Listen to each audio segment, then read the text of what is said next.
AskGunQuestions.com is a website that we built back in 2007, and since then, for the last 15 years, people have been able to ask questions of simple to advanced nature, and we attempt to answer them in different ways over the years. Join us now as we start a new series to answer gun questions. And welcome everybody. Whoever's joining us, we just set up the show a little while ago, so as people trickle in, we're broadcasting live every Saturday on the YouTubes, on the Facebooks, and on the X's. Tony joins us from New Jersey. Thanks for jumping in. Hey, man. Thanks for having me. So, first weekend back from Train and Learn. So, I think we're going to be talking about that a little bit, unless there was nothing to talk about there.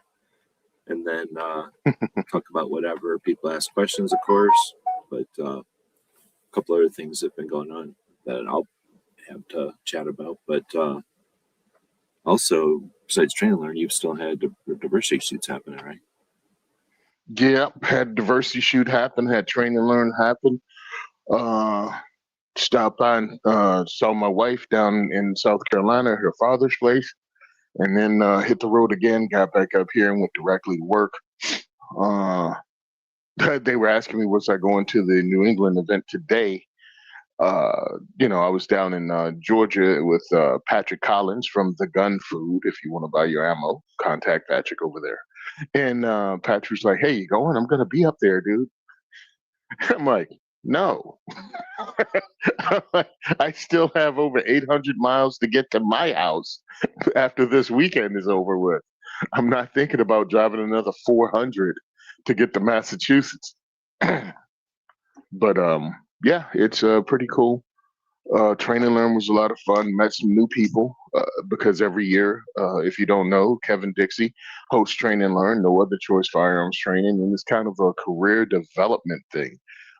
You go there, Friday night is filled from 2 o'clock in the afternoon to probably 9 or 10 at night with speakers from various backgrounds, patent lawyers, business, financial guys. Ashley Hablinski was there, and she was talking about how history matters in the Second Amendment and the firearms community and everything else. I actually missed her speaking because I was on the road on the way there, but I got to see her before she left, and of course I'm going to see her again in a couple of weeks at GunCon, and then I'm going to see her a couple of weeks after that at Goals. So there are people in the Second Amendment community that are there, that are activists, that are known, and it's your chance to meet them for very little money and be able to pick their brains and network with them and get on a first name basis with people who are movers and shakers in the industry you're working in or have interest in. And it was really interesting. That was Friday. So again, different speakers. They had, I don't even know how many, because again, I got there a couple hours late. And then Saturday kicks off, and we had firearms training again with experts in their field, including survival training. So we had a guy named Sylvester, and he was teaching fire starting and water purification. So we had like a 90-minute block of learning how to build a water filter out of stuff that you have around, how to do it, how it works, why it works. And also the practicality of it. It's like, yes, this is how you build, a filter with a water, empty water jug, some cotton, gravel, sand, charcoal. But if you're smart enough to bring a filter with you, it's not one of those, you have to build this way. We also did a whole fire starting thing to start fire and actually boil water to purify it. So that was cool. That was my very first what do you call that, section of learning, because the day was broken down to 4 parts. And then you went to another station. The other station was CQB, close quarter combat training, clearing rooms. The whole thing was about clearing a room, how to breach a room, how to clear a room, how to come in, how to clear it. And we went over and over and over and critiqued everybody, and then had us run it live. That was with instructor Blue, and that was pretty cool. I got to learn a lot, and I also got to run the high point carbine and the bullpup chassis. And nothing comes in handier than a bullpup when you're running clearings because you have 16 inches of barrel to get the velocity up, but you have a short overall length. So there were guys running this with AR pistols or AR, short barrel rifles, but the velocity is compromised when you use something like that, even though you're room clearing distance. So it's pretty cool. Even though mine was a 9mm, you still had more, velocity than you would with a 9mm handgun or something with a 10-inch barrel. So I thought that was pretty cool. Hey, right gun for the right function, right? After that, we went over to handgun with Guardian, and that was teaching us um, how to put rounds on target. And because I was with what they call the upper level group, as in with more practice, more handgun experience, because they break you down into groups according to your skill level, so you're not just thrown into a deep end of a pool. He taught us how to fire quickly and accurately at a short distance to get rounds on target. And his first sentence was, "I'm going to teach you to fire 5 rounds in 1 second on target, aimed rounds." And that's what he did. And it took almost 2 hours to do it. But I mean, it didn't take 2 hours to do it, but it took, that's how long the class was.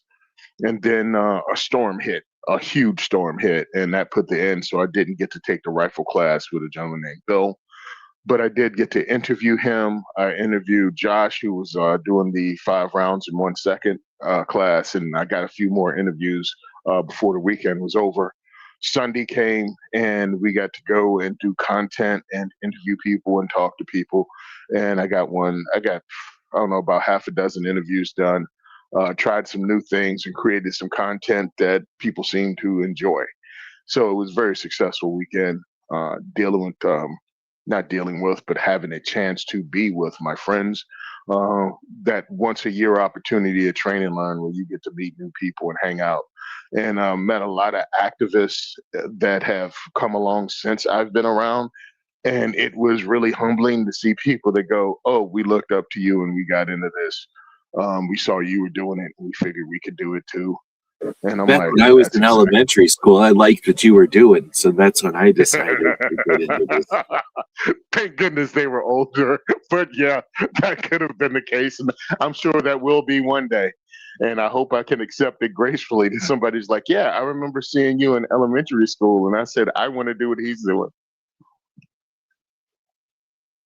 But yeah, great weekend, dude. So, what facilities does he have out? I forgot it was in Georgia for some reason. I was thinking Missouri the whole time, so I forgot you got to go So south and see your wife and everything. because it was Missouri. It started out in St. Louis.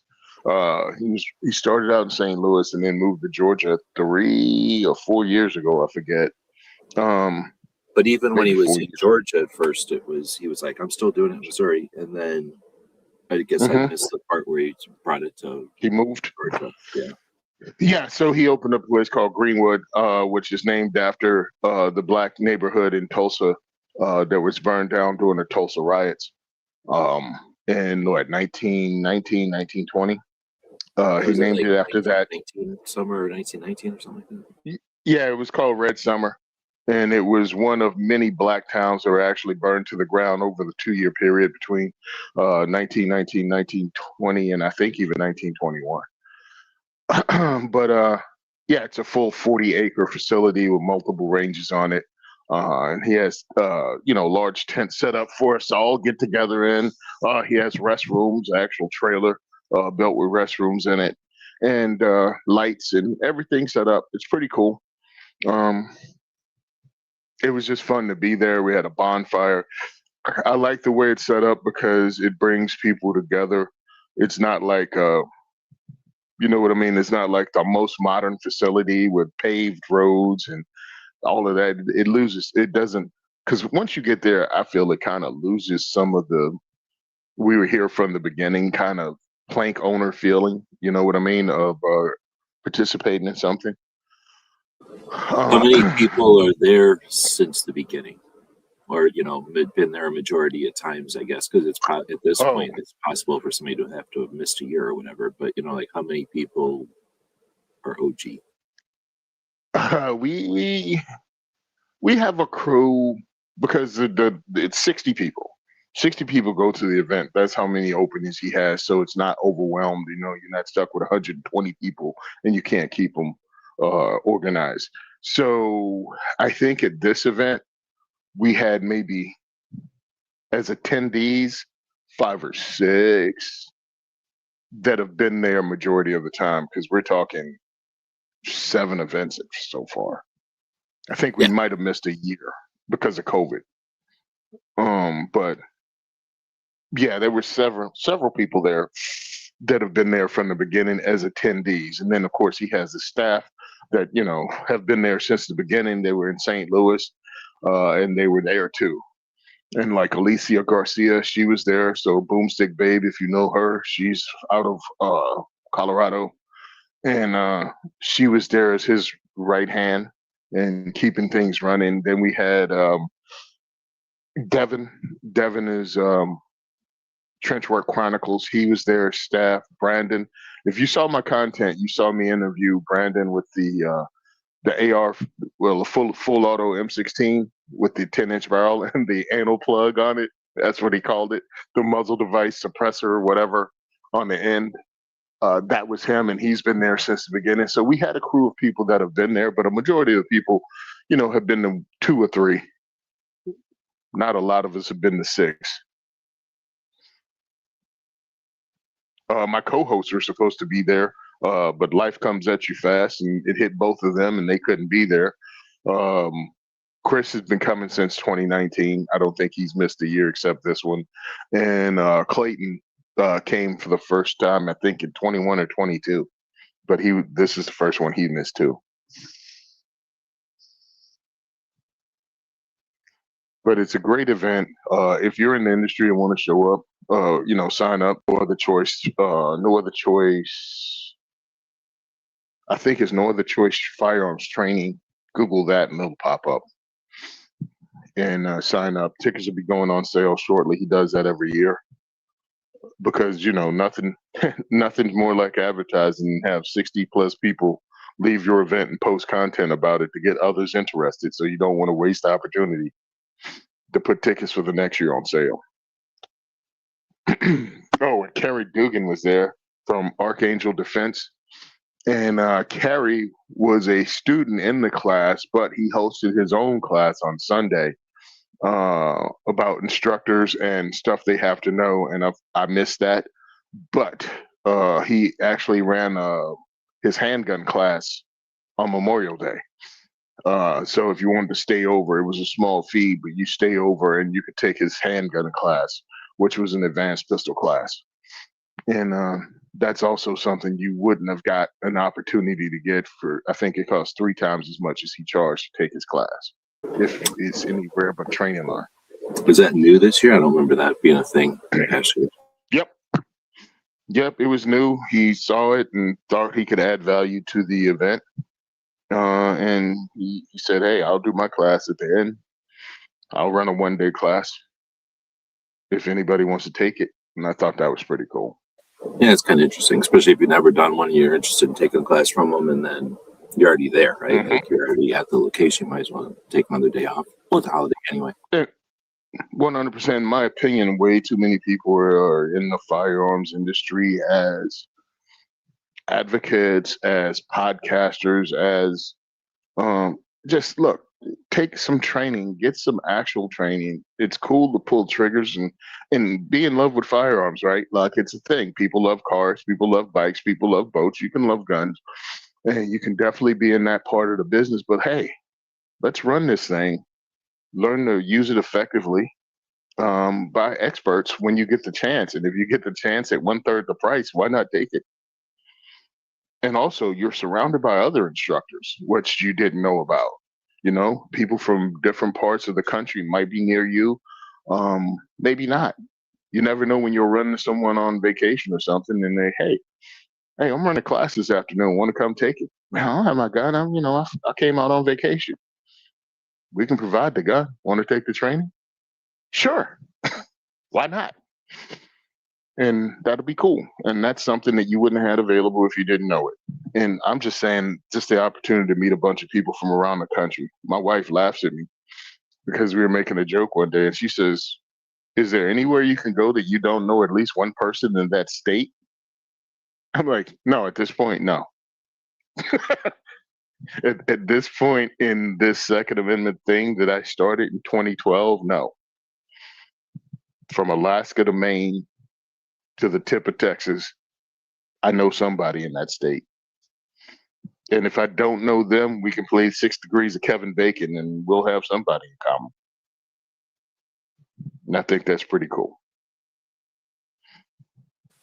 Yeah, I dug how I knew Train and Learn was going to be cool when he started it, just because KD didn't have the intention to start another, I don't know, annual event or whatever. And Mhm. I really dig how it's developed, or I don't know what to call it, like the impact it's had. The only thing I 100%. wish is he could have, I wish it would have had a bigger impact, or it would have been like twice a year, or franchised to, maybe a girl version or a city version, or some, some other version of it or something. Because, he does Well, it in other the people, country. You could do one in a, uh, I don't know, like a gun for hire type of situation, where people that are in, completely city locked, whatever you call that, like more than landlocked. Like some people don't even own a car, you know what I mean? Like they want to do stuff, but they live in a city. We reach out to people, but we don't get an opportunity, or nobody bothers to reach out to people in cities. So, you know what I mean? Like I could see other flavors of it, or go the opposite and go take it real rural, and go out to like Colorado or some shit, or like the Whittingham Center, where like, you could have like 1,000-yard ranges or something. So, you know what I mean? Like I like the concept, but anyway, it's unique, and I wish well, other events. I guess the girl in a gun is pretty creative, well, but a lot of the other events are pretty cookie cutter, and they don't really think outside the norm. so there's stuff like it. Kevin's is unique, and they make sure they do that. I think the cool part is it feels like something that is genuine. You know what I mean? It is 100%. These people are here for you, and they want you to continue relationships after it's over. Like that's the one thing that's pushed. It's like if you leave this on the table, you decide to leave it on your own. These are all people you could have met and had relationships with, and you chose to walk away from it. I mean, that's where I got the podcast from that we do. It's still guys that met at training. Um, so Diana's Ambassador Academy is similar, but it's not the same. But it's similar, and that's something you should go to if you can. Again, about advocacy, about meeting experts in their field, about professional development. I mean, come on, you're in the class being led by some of the top Second Amendment advocates in the country. I mean, I'm sitting there, and part of my class is the NSSF is in the class. So yes, you can do things if you choose to. And I got into this because of Second Amendment advocacy, and I had these opportunities. And I think a lot of people come in and they think, I'm going to change the world and do advocacy totally different than anyone else before they get a chance to even see how it's done. And then they're butting heads, or they're not taking advice to people that have been there, done that. And there's a lot of people that want this thing to grow, and they're not gatekeeping the knowledge.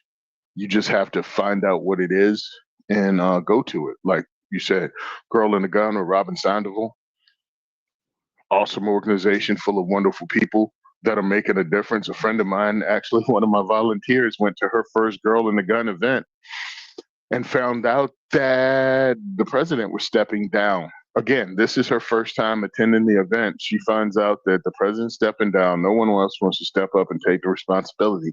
So at her first event, she volunteers to be president of the organization. And Wow. she took it over. Right on. So That happens a lot, though. I mean, like, that's nothing new. I can remember, like, scouts and stuff that would happen. Like, somebody who's yep. doing a job that's essentially volunteer, everybody takes it for granted, appreciates it and everything. But then when it comes time to, like, hey, who wants to step up? Like, that's not possible. I mean, I don't want to blame people, because it's not even possible. Like, unless that was something that, you made, like, room for in your life, you know what I mean? It's really just a matter of, like, if your life circumstances are such that you just, you have this extra time available to give, essentially, because you're not going to get much in return from it. So yeah, that happens. And I don't think that's a bad thing. I mean, I think that's kind of Nope. cool because it's an alternative to somebody who has been sitting there like growth, like like a, what do they call them? Like the sucker fish on the side of a shark, just kind of been hanging out, eating off the crumbs. And then you give that person the wheel, and who knows where they're going to steer the ship because they've already got a system for pulling off either resources or fame or money or something. So, you don't want to give, it could be a bad thing sometimes to give people who know what's up the wheel when they didn't expect it. But you give somebody new the wheel, they might make a few wrong turns, but they're also going to learn, and they're, assuming that their goal is the growth of the organization or whatever, success of the organization, right? Like they're going to make wrong turns, but self-correct and figure it out real quick. And the people that are not able but still interested are going to help, right? And that's a much better option than having that bad person. I don't want to say corrupt because not all organizations have a corrupt person, but I've been in organizations where kind of similar circumstances, and then the corrupt person does step up. No one would have ever given them the reins, but because no one else could take the reins, they were left with them, and bad things have happened. So I think that's cool that kind of set her up to be in whatever, like to have the mindset that I can, you know what I mean? Like I don't have to be intimidated or feared this. I can do it. It's cool. Yeah. So it was really great because Rihanna is like that.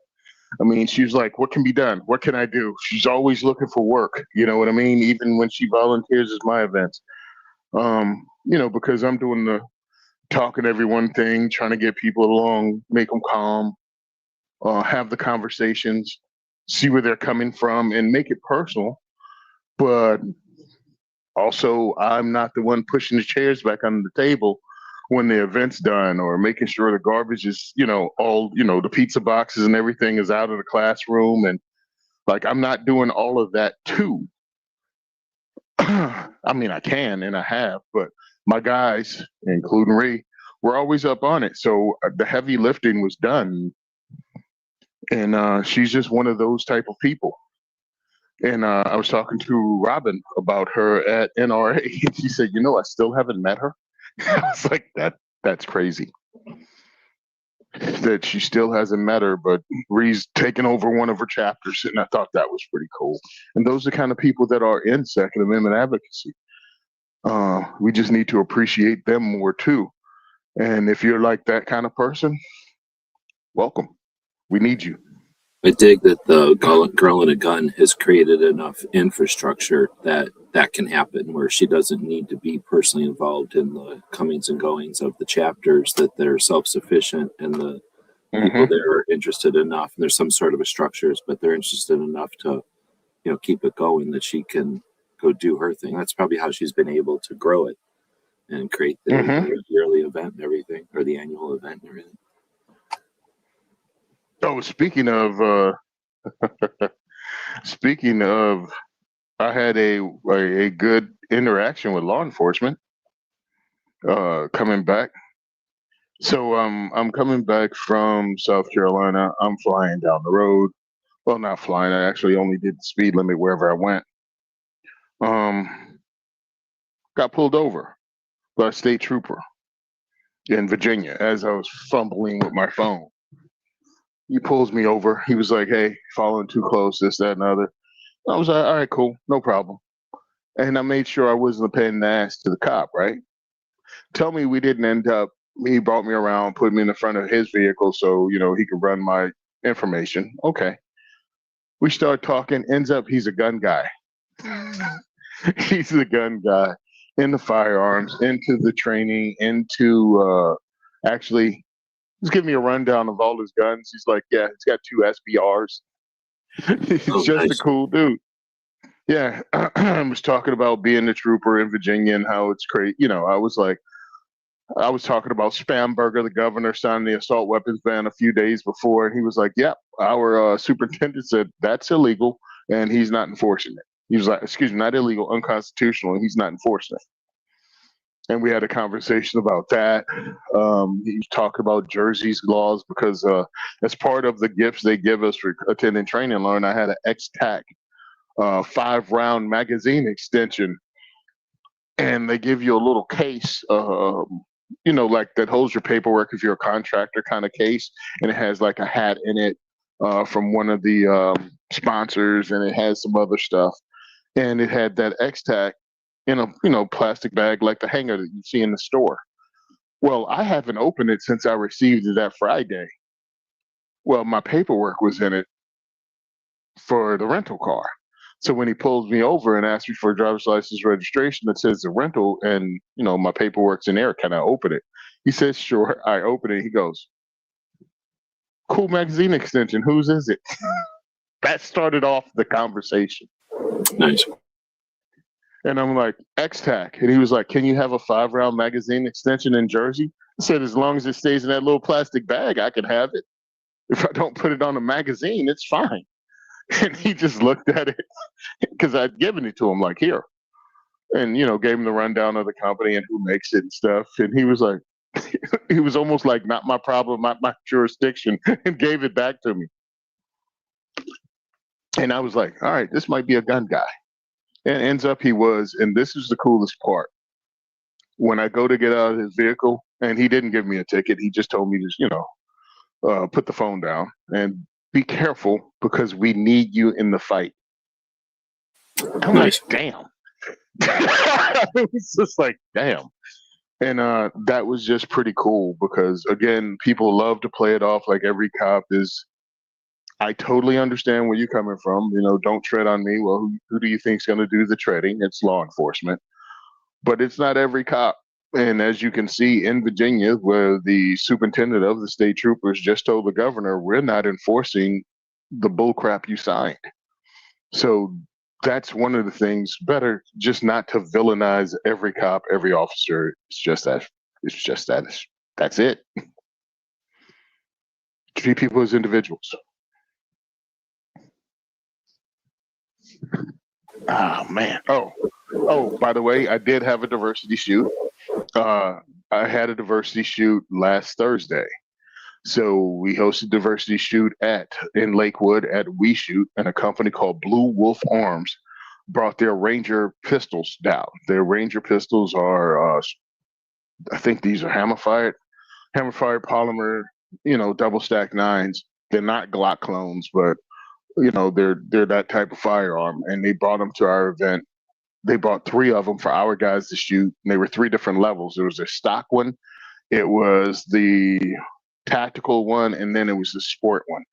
And they have different features. The tactical has the threaded barrel and the high, the suppressor height sights. The sport has the adjustable sights and, the even better trigger than the other 2. And so he bought 3 of those pistols for our guys to try in the ports. And then he bought 3 to Lakewood to We Shoot. And he gave them to the store to use as rental guns. So we ran the guns at the event, and actually 2 of my people bought their sport pistol, which if you go and check them out, okay, Blue Wolf Arms, out of Fairless Hills, PA, which is like 10 minutes away from where I live here outside of Trenton. It was just pretty cool. I think it's a Turkish company. He's importing it for a Turkish company. So they're doing exactly what Canik did, come in at a price point. I think their basic model is $399. The tactical model, I think, is also $399, and then it's $799 for the sport because it has all the adjustable sights, triggers, and other things, mag wells, and all that stuff. But it's a good price to check out. And it's a new company you can check out if you haven't seen them before. I think if my guys, we ran a few hundred rounds for them, and then 2 of my guys bought it. So we'll let you know what's going on with it. But if it's like Canik turned out to be, this might be one of the things you want to get in on the ground floor of. Just like when I was telling you guys about the Daria Arms DY9, I think this is going to be another one of those that you want to. All right, it's a new company. And they're selling it at a lower price point, and it's not because they don't have the quality, it's because that's how they're going to introduce stuff into this market. So check them out. So he gave it to us. We finished up the diversity shoot. We had our traditional cigars in the parking lot, and then my insane ass jumps in the rental car and drives for the next 15 hours to get to Train and Learn in Georgia. and then walk directly out of the parking lot into a class and take classes. And then at 10 o'clock at night, I finally get to the hotel, take a shower, and go to sleep. And was like, I will never do that again. And then I proceeded to do it again Tuesday.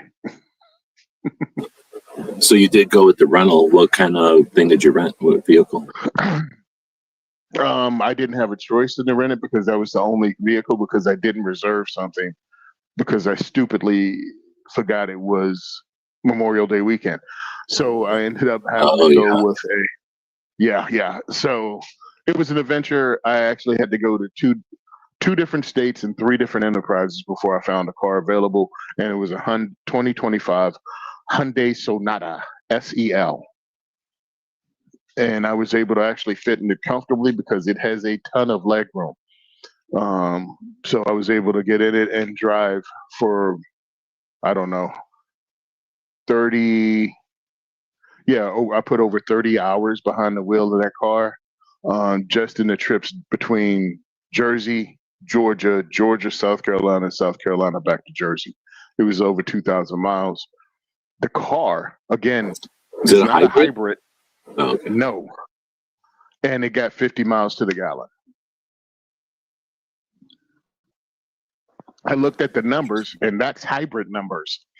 So I contacted Enterprise because I wanted to know whether it was a hybrid or not. Nothing in it said hybrid. The dials on the dash not set up like hybrid. It gives you 3 drive modes. Hybrid has eco and other stuff. This didn't. It only had sport, normal, and my mode, which is something you could customize whatever drive mode you wanted, I guess. Again, I went and cracked open the what do you call it? The handbook. They have all that still inside. I checked it out. Nothing in there said hybrid. So I got some crazy miles, and all I did was put the cruise control on the speed limit. I didn't play around. I didn't try to hyper mile. I didn't try to tuck in behind anybody and draft them. I just drove it like a normal vehicle, that I don't want to get pulled over. As a black dude who's driving down south with guns in the car, I figured doing the speed limit in a Hyundai is a smart move. You know what I mean? Avoid any chance of having to deal with law enforcement anywhere. And Sure. I almost when I drive east going on 40, we've been pulled over, and they tell us, like, we're pulling you over because you're in an Arizona rental car in Oklahoma, period. Like, that's enough to, doesn't matter who you are. They're like, we're pulling that car over. So I imagine it's the 100%. Same with like Florida and New York. You're in a rental car in a different state. Yeah, that's enough suspension in these days, I guess, to pull you over. So and when you're running. Yeah, when you're running down 95, a known drug corridor where they run drugs from Florida to New York and money and everything else back and forth, they look for plates like that. And I had New Jersey plates on. The other time I got pulled over coming from NRA in Atlanta, I got pulled over coming to South Carolina. I had a minivan with New York plates on it. So yeah, I expect to get pulled over. Okay, minor nuisance. Only because it's messing up the timetable of the totally arbitrary time I've chosen to be my record that I have to break. But outside of that, it really doesn't bother me. Yeah, so I was going down, and I'm doing the math, right? I put the fuel in it, I topped the tank off, and I just hit the road, and I'm looking, and it's like 32. All right, cool. 32 is about what I get in, my 2010 Hyundai Accent. Then it's 37. Then it's 38. They has the thing that comes up on the dash. And I'm like, that's really good at 38. So when I got to the other side of Richmond, again, from Jersey, all the way down, other side of Richmond, I was like, let me top the tank off again and do the math. Came out to like 30. Oh, here, I have it right here. Yeah. 38 miles per gallon with the first fill up. By the time I did the second to the last fill up, it was 43. And when I got to Jersey, it hit 50. It hit 50 mpg. I'm just looking at them as a summary or whatever on the internet, and it says that they have hybrid models, but they're not all hybrids. So you had probably the traditional or the turbocharged one. hmm And it was crazy because I'm like, this doesn't make sense. How is this doing numbers this good that it beats what the manufacturer says? And again, wasn't doing any crazy thing, wasn't hypermiling, wasn't throwing in neutral or something corny like that. They're But hey, I was probably going grateful. downhill, and you already got a ticket for drafting behind people, so you were drafting behind Yeah, right. Yeah. That's actually what AI said about the move from Georgia to Hilton Head. It was like, well, the place you were in Georgia was 800 feet above sea level, and you went to Hilton Head, which is at sea level. I'm like, it's 400 miles away, Chief. I don't even think that's a gentle slope from 800 feet up to Like if you left your car in neutral and it moved, that counts. But if you're just you leave your car in neutral and nothing happens, that doesn't really count as a slope. Yeah, that's not the kind of slope, bro. Oh, you're going downhill. Okay. You were going downhill the entire time. It wasn't Mount Everest. So people have been asking Richard where he's from. I guess you all didn't know he's in the UK, but you should ask him how long he's been around in chats. So definitely cool that we've got people Yes. from across the pond, but Richard's been around for a long time. Yeah, dude, it is interesting when you have people from other countries comment or even meet you. I had a Canadian come up to me at NRA once and said he enjoyed the shows, and that was pretty cool because you never think about it, right? You never think about that it's on the internet, so people around the world can listen and hopefully understand what we're going through, and heck, if they're freedom minded, maybe they'll come here one day. Or like on vacation. Then Richard, I was going to say also, like, ask him how many classes he's been to because he's visited quite a few times to take classes and just hang out and stuff. So, and I don't even know. Awesome. I mean, I've known over the years, I've seen him do it, but I don't keep track or whatever. But I know it's a lot. Probably more classes than a lot of people have even been to in this country. hmm But that made me and of think. course, okay, go ahead. Still Go looking ahead, bro. at it. Oh, I stopped at Bucky's. Okay. Have you been one before though? Yeah, it's been to that one. That's the one Bucky's in Florence, South Carolina that I stopped at on 95. I think Bucky's is overblown. People make a big deal about it. I do say this though, as somebody who's does long road trips, Bucky's have the cleanest bathrooms I've ever seen. Kudos. It has the cleanest bathrooms ever, even cleaner than the bathrooms in Vegas during SHOT Show when they're paying attention. That's true. I'll give them that. I mean, I guess I've only been to one Bucky's, I guess, but I hear about that all the time, and they say that that's one of the things that they do. What do they call it? Like a loss leader? Like they'll make sure that that's a factor at all those. Like that's a feature, I guess, at all the locations, so that it attracts people that are looking for that. But I'll say there's some truck stops, man, like TA and the TA, and I can't Pilot. remember the other big one. Pilot, thanks. They do a pretty decent job. Now, sure, in like 2 a.m., you can find a trashed one when the thing is full of semi drivers and they've all been using the showers and waiting for the showers and using the bathrooms a lot. Like you can see trashed ones for sure, and I'm sure the crew or the staff or whatever is less. But overall, I think those have a pretty decent, at least in my experience of traveling, and I usually go to those because they also have the cheapest gas. But because that's my factor. I don't care what anything else because I can always go somewhere to go to the bathroom. I don't care. It doesn't take but a moment to stop somewhere and go to the bathroom if you want to go to a clean bathroom. But price on gas is what I look for. And I don't remember Bucky's being the cheapest gas necessarily. They might not be the most expensive. They're not screwing anybody on it, but they're also not trying to be the cheapest or anything. But, I definitely didn't go there for the gas. I went there to actually experience it. Yeah. No, what happened is when I left my wife's, I'd already put in the what do you call that? I punched my route into AI, And I was like, what's the most effective route from here to here, putting in the address. And then I went, what's the least expensive fuel? This is what I'm driving. What's the least expensive place I can get fuel? So it was a pilot. It was a pilot 3 miles away. So I went there. And then they told me a second stop in North Carolina to go to top it off, and I'll make it all the way to Jersey without having to stop again. So that's the advice I took. And so I went to the pilot, and I think I got gas for $3.80. Yeah, I picked up gas for $3.80 at both bus. Yeah, we're paying $4. There's places that gas is $6, and I'm not even in California. But there's been $5.99 gas out here. Not everywhere, but most places it's like $4.50 or something.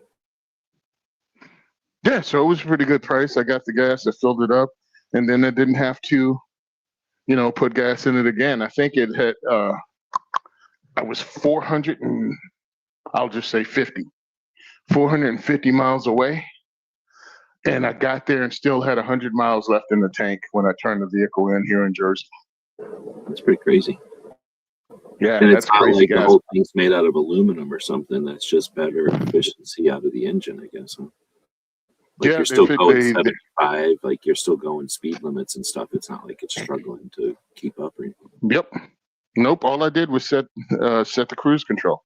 I mean, it was just that I set the cruise control. And it doesn't feel like the car is like a golf cart or something made out of like wire and aluminum pipe. Like it still feels like a regular car.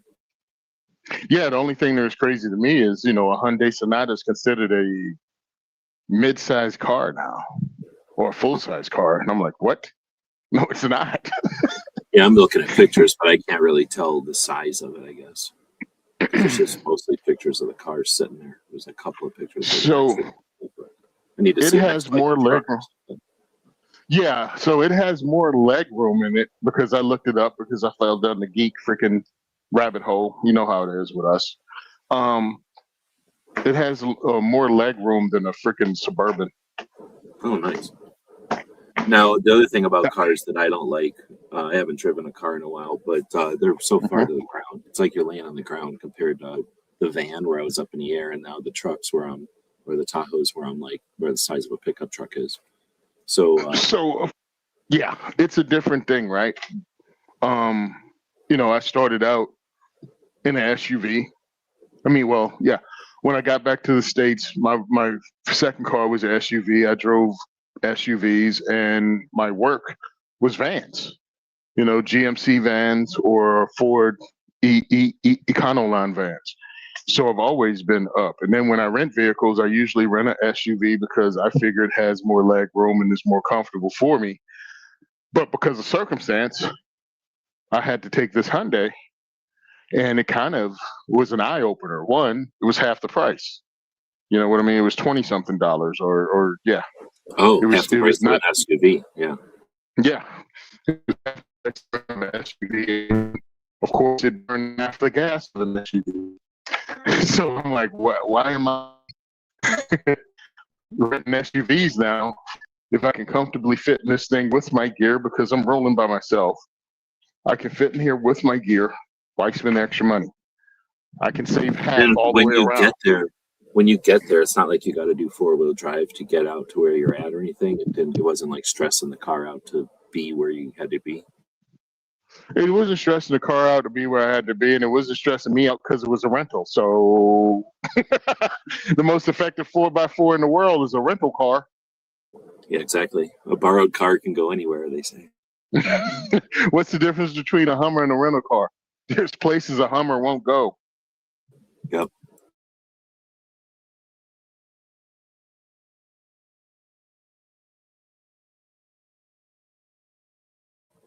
That's cool, then.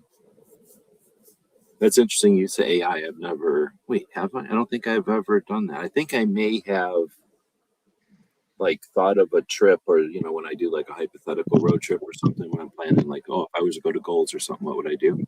I may have done that once to say, what am I missing? Like, I think I did. I said, what museums am I missing? And it gave me a bunch of museums, but trying to figure out more gun museums or whatever. Like if I missed a gun museum on some direction. But that's Well, interesting to ask it like gas and that kind of stuff. It's cool. I blame you. I blame you. You're the one talking about AI all the time, so I decided to start using it, and I've been using it. I've been using it to do other things to help me out.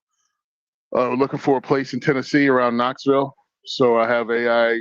Looking into that. How do I set it up? What do I have to go through to live in one state and purchase a house in another, and not using VA loans or whatnot. So that was something I had to look up. I mean, you can ask somebody, but who do you ask and what do they know and whatever. So I decided to, visit the internets and ask it. So by the time, the weekend came, I was like, hey, let me ask AI how to get from here to here. That way it knows my route, where I'm going. Now, where's this cheap gas I can get? And then I'm like, why in the hairy heck is this car getting 50 miles to the gallon? Which was a real bonus. They were nice Seriously, about it. I just paid $100 to fill up one of the tanks, and that was looking at the cheapest place in town. So you know what I mean? Like I looked around and drove to the cheapest gas in town, and it still cost $100 to fill the tank. But I usually fill my tanks at like half, just habit from living up north. Keep my tanks full. So it's not, you don't notice it when you're only filling up half the tank. But when I let it get down to empty on a road trip and fill it up completely, I'm like, holy crap. I feel for the people that are driving where they have to do that multiple times a week. That can affect a lot. Yeah, it's a significant difference when my wife and I, we're looking for a place in Jersey because of my job. And it's like, well, how far out do you want to move? And it's like, well, what am I driving? Because that's what you do. And now with, the little tiny Hyundai I have and how close I live to here, it's 3 miles. It's a 6-mile round trip to work every day. I fill up once every 2 weeks only because I have to go to diversity shoots. That's when I need to put gas in the car because they're further away. So it makes a difference. Rob is saying Gas Buddy, the app. That's what I use also. I think you can sign up with it or pay for it, but I don't. I just run it, and then wherever you are, it looks at your location and tells you, what's the average price, I guess, what's the extremes, and then you can flip it to the map and then start looking at what's close to you. I'm in Tucson's not that big a town, so for me to drive, I can get to the cheapest gas in town in about 8 miles. So whatever, even if I had to go out of my way, it's 16 miles, so like barely a gallon of gas to go get the cheapest gas in town. I'll usually do the math, and if I'm getting more than a couple of gallons, if I'm like a half a tank or more, I'll just go over to the cheapest gas. Well, I know I'm it's looking at different it. in other places. I've been in cities where it's like a half an hour to drive 6 blocks. Like I can understand there, you're going to just get the gas that's in front of you, and you're going to deal with it. But here, I can do that. Plus I can go in the middle of the night or something. Go when there's no traffic. Yeah, I'm looking at it like because I got the application for the pilot card, the My Rewards card from Pilot and Flying J. Smart. I got that, and I was out, and of course, I stopped at Love's because that's the other one, and I didn't stop at the TA this time, but I think we'll go ahead and apply for their little rewards cards because if that can get me discounts, I'm taking them. I'm taking them when I'm driving because I'm trying to save. Look, the money I'm spending on this comes from diversity shoot money, and if I spend more money, that's less pizza, less bullets. You know what I mean? Less something that can go to the diversity shoot. So yeah, if I can save money. So already, with the knowledge that I received from experience, I don't need to get an SUV. So that just cut the rentals in half, and I can fit in a freaking, I guess, what they call a full-size car, and look for a hybrid at this point. Well, before I got the Tahoes, I was thinking about renting, and I was kind of in the same boat. I'm like, well, I'm getting an SUV just without even thinking because I'm used to stepping into a car and not down into a car. And I'm assuming I need all that room in the back. But yeah, when you're the only one in there, back seat and you throw a blanket over, use the back seat and throw a blanket over or whatever. Nobody's going to see that stuff. And then the trunks aren't small in these cars. Usually they're not, Nope. they're not an SUV, but they're not small. Yeah, I was able to throw my rifle bag, suitcase, bring tools just in case something happens. So I had a toolbox. I still had my ammo from diversity shoot and some of my diversity shoot stuff, and a folding chair that I take to diversity shoots, but also I take to train and learn. The only thing in the back seat was a chair. Everything else fit in the trunk. Oh, and my cart that I pull everything with, a 500-pound, one of those carts, just like folds out and is 4 feet long or something. That can hold 500 pounds of gear. That was folded up in the back too, in the trunk. So again, plenty of trunk room.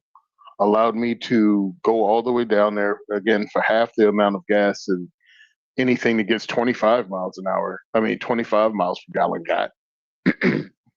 So it all turned out. And then, of course, with the ability to pick out the least expensive gas stations, because AI or an app just saved money all around. And it was a lot better than taking my personal vehicle, which again would not be comfortable for that many hours in a row.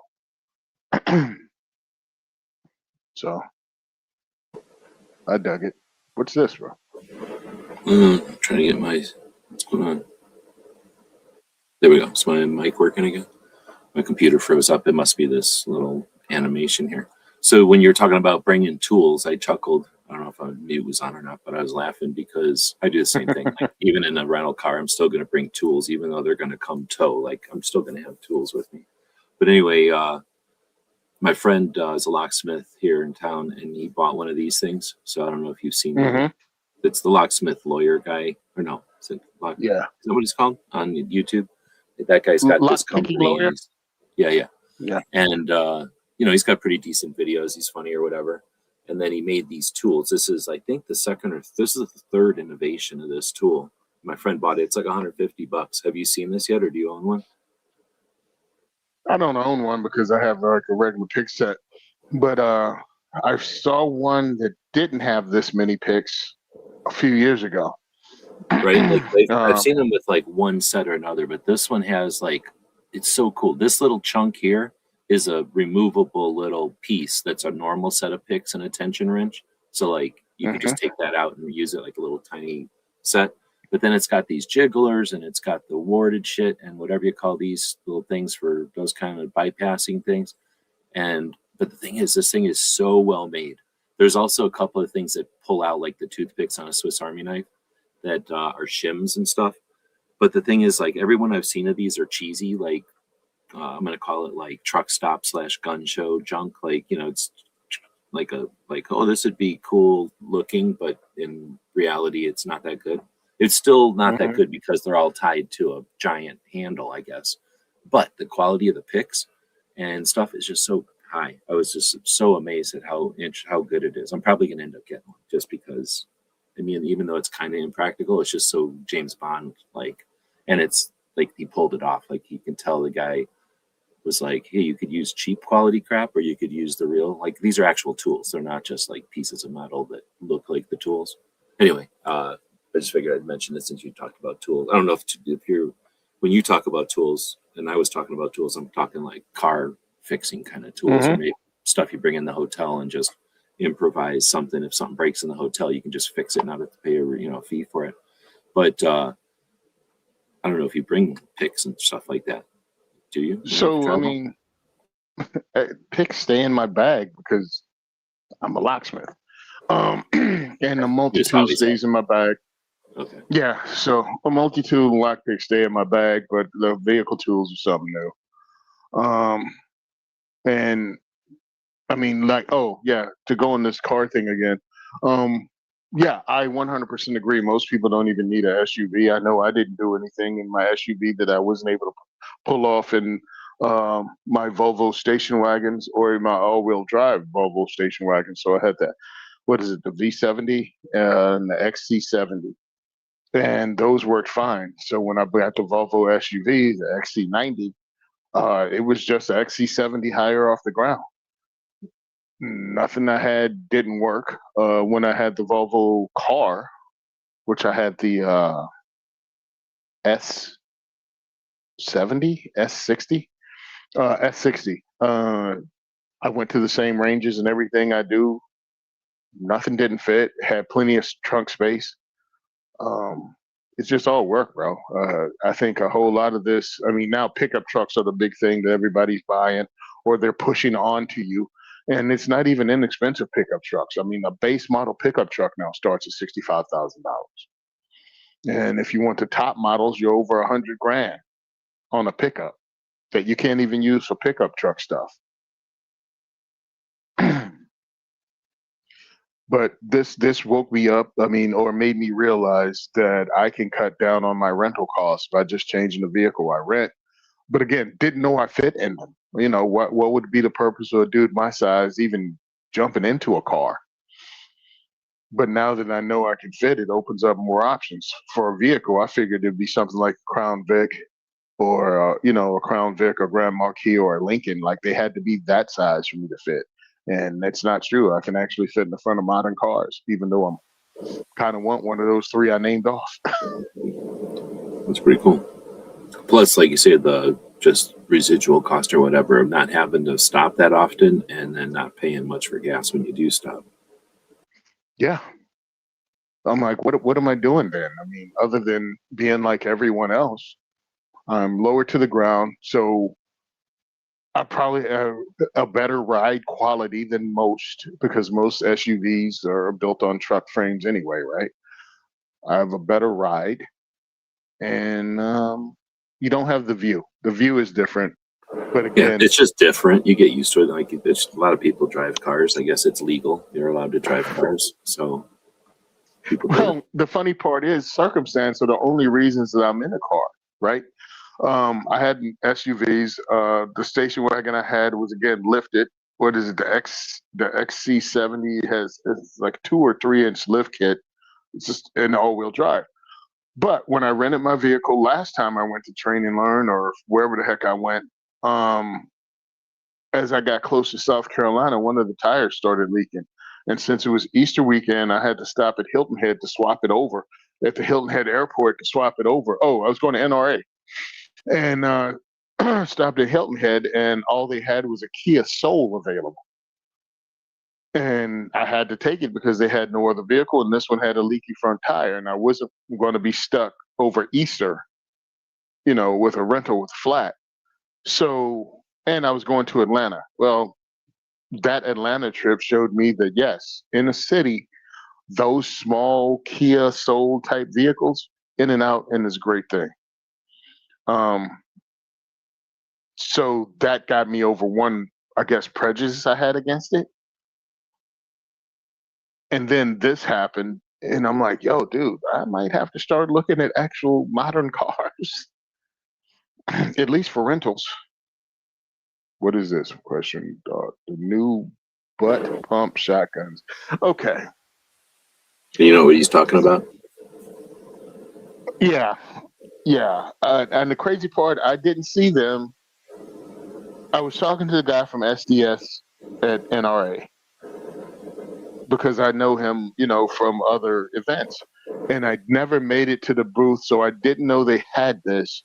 So I saw it, and we talked about it on my other show. Look, if it works for you, fine. But most people have intuitive the pump shotgun. That's the reason it's been around since mid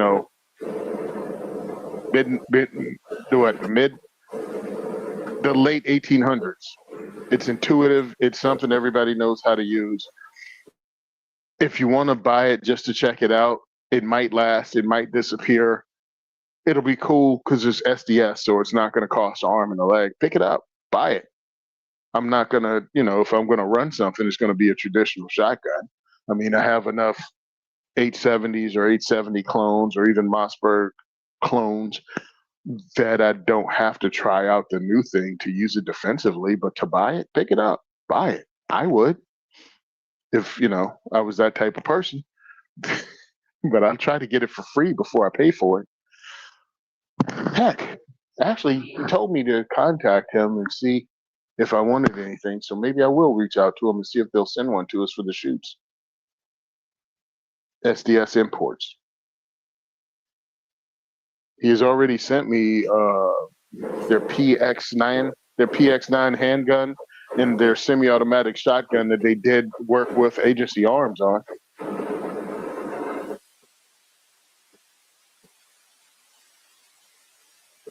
There's nothing wrong with trying out new guns. Just don't bet your life on it.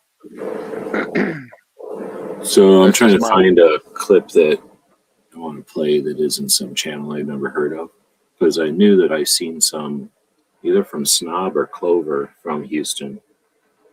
But anyway, I was trying to find a video of it. I can't find one, but everybody knows what we're talking about. Basically, you take the grip from the standard shotgun stock and you pull that away from this receiver, and kind of like if you were just taking the stock off of the receiver, like if you were disassembling it. But what that's really doing is pumping the thing so that you're not using your front hand anymore.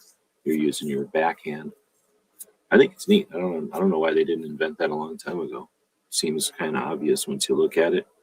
But everybody's used to wiggling their, whatever you want to call it, non-dominant hand or your non-shooting hand or something, like your left hand. Most of us are left hand, but your opposite hand, I guess. But really, you got all kinds of things like lever actions. There's probably something else, but bolt actions. You usually take your hand bolt action shotguns. Yep. So you're going to take your hand off of the shooting grip every once in a while. It's not like it's ideal, but it's not like in a what do they call that? Like a rapid shot or a multi-shot firearm.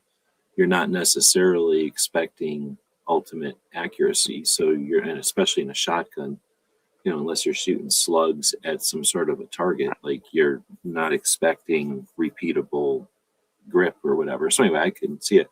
But the thing is, I'm not even sure you're going to lose repeatability because I haven't picked the thing up. I'm not sure exactly. It doesn't really seem like people have to adjust their hand. In other words, like they're really just letting go with their trigger finger, which we all take our finger off the trigger really anyway. And then they're moving their hand, but they're moving their whole arm, I guess I should say. But their grip on the grip on the stock of the shotgun doesn't really change. All that's changing is they're moving their hands in relation to each other like they would anyway. I don't think physically it's all that much of a different move, especially if I think unless you're some sort of a shotgunist where you've been shooting shotguns for so long that you can only move your left hand, and shooting your right hand would be so awkward, you've handicapped yourself, then that's too bad. But I think everybody else could care less about it. They're not so accustomed to pumping a shotgun that they can't figure out to move their right hand instead of their left hand. But anyway, I don't know if it's that big a difference. And the thing is, I guess, moving your cheek off of it, again, like depending on how you're using that shotgun, you're not, unless you're shooting at birds or clays or something, I don't think you're worried about taking your cheek up off of the stock, because most people don't have their cheek on the stock for whatever applications of shooting a defensive shotgun anyway. You're not bringing your shotgun up to your eye in all cases, unless you're shooting birds. So I don't know. I've yet to see it in action or whatever. Somebody who actually uses it. Obviously, it's brand new, so nobody who's actually uses shotguns for a living has incorporated it into anything that I'm aware of. Yeah, I mean, there's nothing wrong with buying different guns, dude, just for the heck of it. Was just saying it seems like an answer to a question no one asked. Perhaps, But if it's, like I say, I don't know the application for it, but if it's something where, let's say, speed shooting at some sort of a competition, because that's the only thing I can think of that's unique, where somebody would be like, I wish I had a different tool for this job. And it's a unique job that nobody else is doing. So let's say you got to shoot like one of those 5 plates, what do you call it when there's 5 plates horizontally and you have to go through and hit all of them. So let's say it's something like that. You're going to be doing that from the hip because it's faster than trying to articulate or whatever you call, like, run the action on a shotgun up with the shoulder might be slower or something.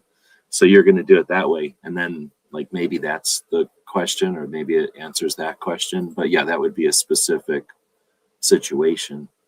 But I don't know. The only thing I could see is because when I'm thinking of shotguns, one of the things people think of the difference between a Remington and a Mossberg is the safety, right? Because the safety is, we use them all the time, and it is a big difference between using your trigger finger for the safety or your thumb for the safety.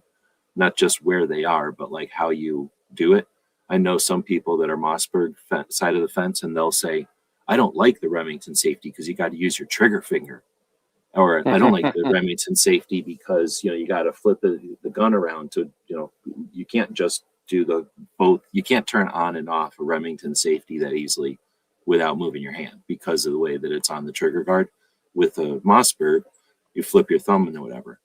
I keep saying my first experience with a Mossberg, because I would grow up Remingtons for whatever reason. Like, no, I knew there was a difference, so I didn't care because I only had what I had as a kid. But the first time I shot a friend's Mossberg, the safety was broke, and you had to keep your thumb moving the safety in the up, you know, on position. Otherwise, it would just default fall into the off position, which was annoying. And I thought that was stupid. And why would you buy a gun that could break like this? Because the first one I experienced was broken, right? I know people have never had a broken one, think I'm crazy. Why would I care? Well, it's the first experience I had. So that's my first impression with that gun, is it can break that way. Sure, none of the other ones I've ever experienced are broke that way, but whatever. What I'm getting at, though, that's not the biggest difference between them. I think the other big difference is Mossbergs are aluminum, right? And Remingtons are usually steel. But the other big difference in my experience, again, that first one that I dealt with was not a good gun, maybe, or my friend didn't keep it in great condition, perhaps, but it only has one arm coming back from the pump. The Remingtons have two, you know, like those little slider thingies. Nobody talks about that because everybody's supposed to hate Remingtons, because Remingtons have one flaw, I guess, like some kind of spring or some shit falls off, and then you have to like have it soldered back on. But aside from that, physical ejector, extractor, yeah, that comes yeah, off. like that, then you can't just put that on in the field. So that's annoying. But Mossberg thing, I've seen the Mossberg arm bend, bow, and then you're screwed. You can't run that gun no more. And this was out shooting for doves or something, but I'm like, we're shooting for doves and this gun broke. Why would I want a gun with only one little army thing? And if that army thing is, not going in right, it bends. I'm like, I wouldn't want this gun. My Remingtons have two. Anyway, that's what I was getting at, is it's one of those things, like maybe it's stronger to pull back than to have those little, whatever you call, I don't know what you call that little part that goes from the pump back into the bolt. You know what I mean? Like whatever that part is called on a shotgun. I don't know. It's not a carrier. It's a rail. Rail. Okay. So whatever that is, like maybe it's stronger to have it come out the back. And maybe it's not like a question anybody asked for, but some engineer was like, I'm sick of these things bending, because if I've had it bend, other people have had it bend. It's not like we were doing extreme shit. We were out walking around the desert with shotguns in our hands, and a shotgun, Mossberg broke. So it's like, if that's happened to me, think about people that are actually using these things under real conditions. And if that happens to them, they're like, nope, never using this shotgun again. We need a new, different kind of shotgun. I'm just making shit up because I have no idea if that ever happened, but that's just something I could think of that we never really talk about when we're talking about how great shotguns are. Yeah, I mean, people talk about how great shotguns are. Most people don't run them hard. They have fun at the range. They may shoot. And then I'm talking about fighting shot. Most people don't do shotgun sports. Like if they're shooting clays, usually they're using a break barrel, right? Double, over and under. Mostly, most Often. people are not running. Yeah, often. It's like me personally, I'm not going to have a set. Wait a minute. No, I have my Winchesters. And they're field guns. But I use that to bust clays. But that's as fast, a couple of rounds and I'm done. I'm not. Yeah, that's the only time I shoot like a lot of shotgun. Shotguns are pretty freaking robust and rugged, but yeah, one way to test them out is to shoot a few rounds of clays. And that gets you running them back to back. Or, I mean, when we ran, a shotgun course is a mother father with a pump action, because shotguns, you either loading them or shooting them. That's the only two things. You never stop moving with a shotgun. It was one of the more tiring classes I ever took because it was using muscles that I'm not used to using that much. With a regular carbine class, yeah, it's up, bang, bang, bang, bang, bang, bang, change, bang, bang, bang, bang, bang. But even in Jersey, that's 10 bangs before you have to do a reload. With a shotgun, it's like 5 or 6, unless you have the extended mag tube. Then you got 8, but again, you continually loading them one by one because most people don't use magazine-fed shotguns, and they're illegal actually here in Jersey if you have a separate pistol grip. So it's a lot of work. They usually don't break. A lot of Mossbergists out there. We got Smeggy joining us. Welcome. Hey, Long time no see. Smeggy, Woods, Outcast. Yeah, we got a lot of the guys. Thanks for showing up, fellas. So, let's see. Well, that was the gun question. If anybody else has any other gun questions, let us know. Smeggy saying got a 69 Browning BAR. So cool. Just wanted to share it. Right on. So semi-auto 30-06, right? Like they're not the.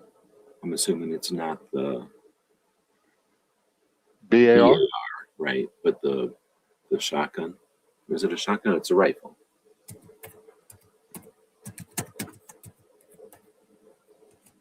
Ooh, I have to spell it right. Yeah. What's up? BAR? Yeah. Yeah, BAR is a rifle. Hunting rifle. Yeah, nice. I've seen them. I have never shot one. So I'm curious if they, because of the semi-auto-ness, whatever springs are in there, do they recoil less than a bolt? I tactically found an actual BAR that was from at a machine gun shoot in PA, and I didn't even think about I didn't even think about my silly butt should have freaking paid for however much it was and shoot a mag because I'd already shot the FAL in something else.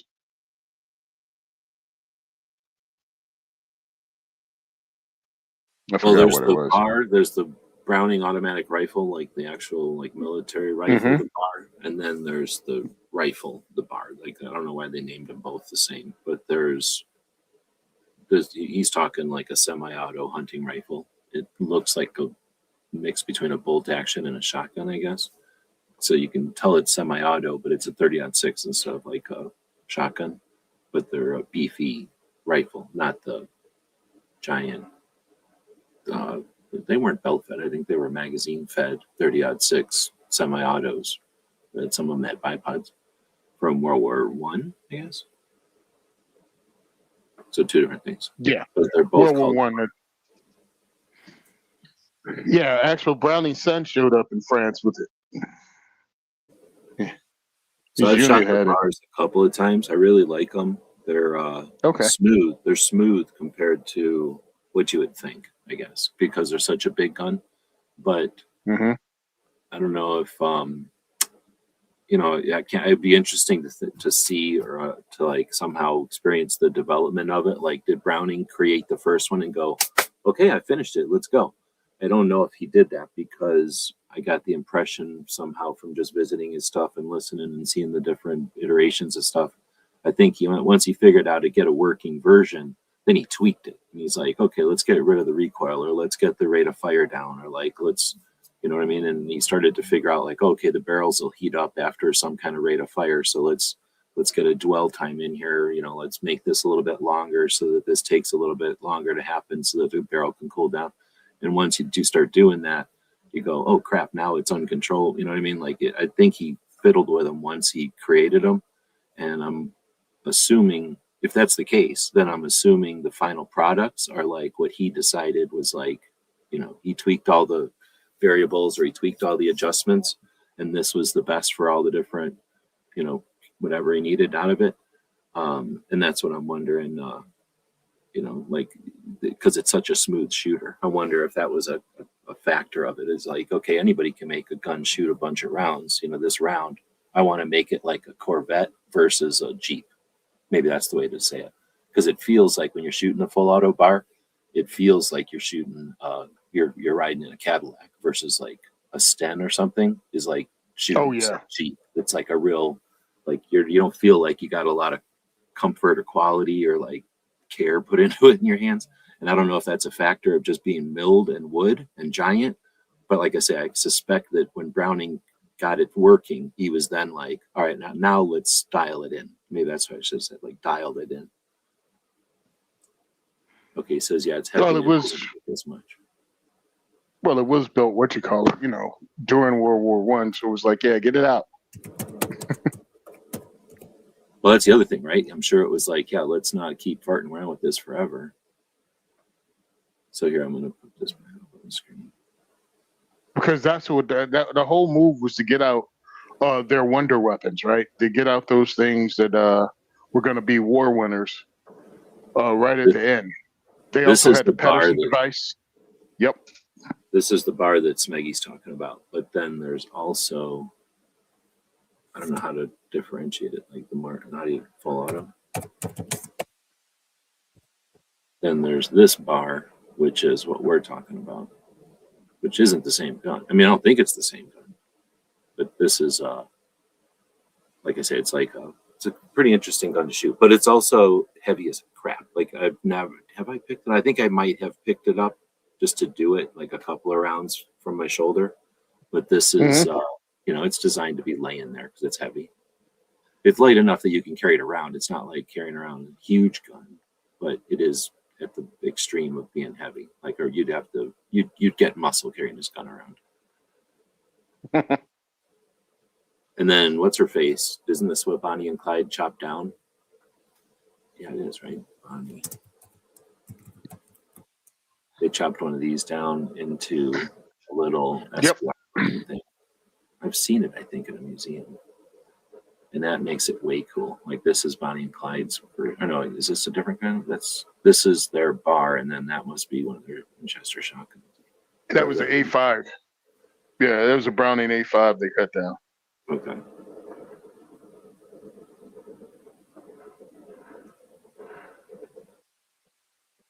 Oh, that's a good point. These can easily be as heavy as 10 boxes you might be moving. Well played.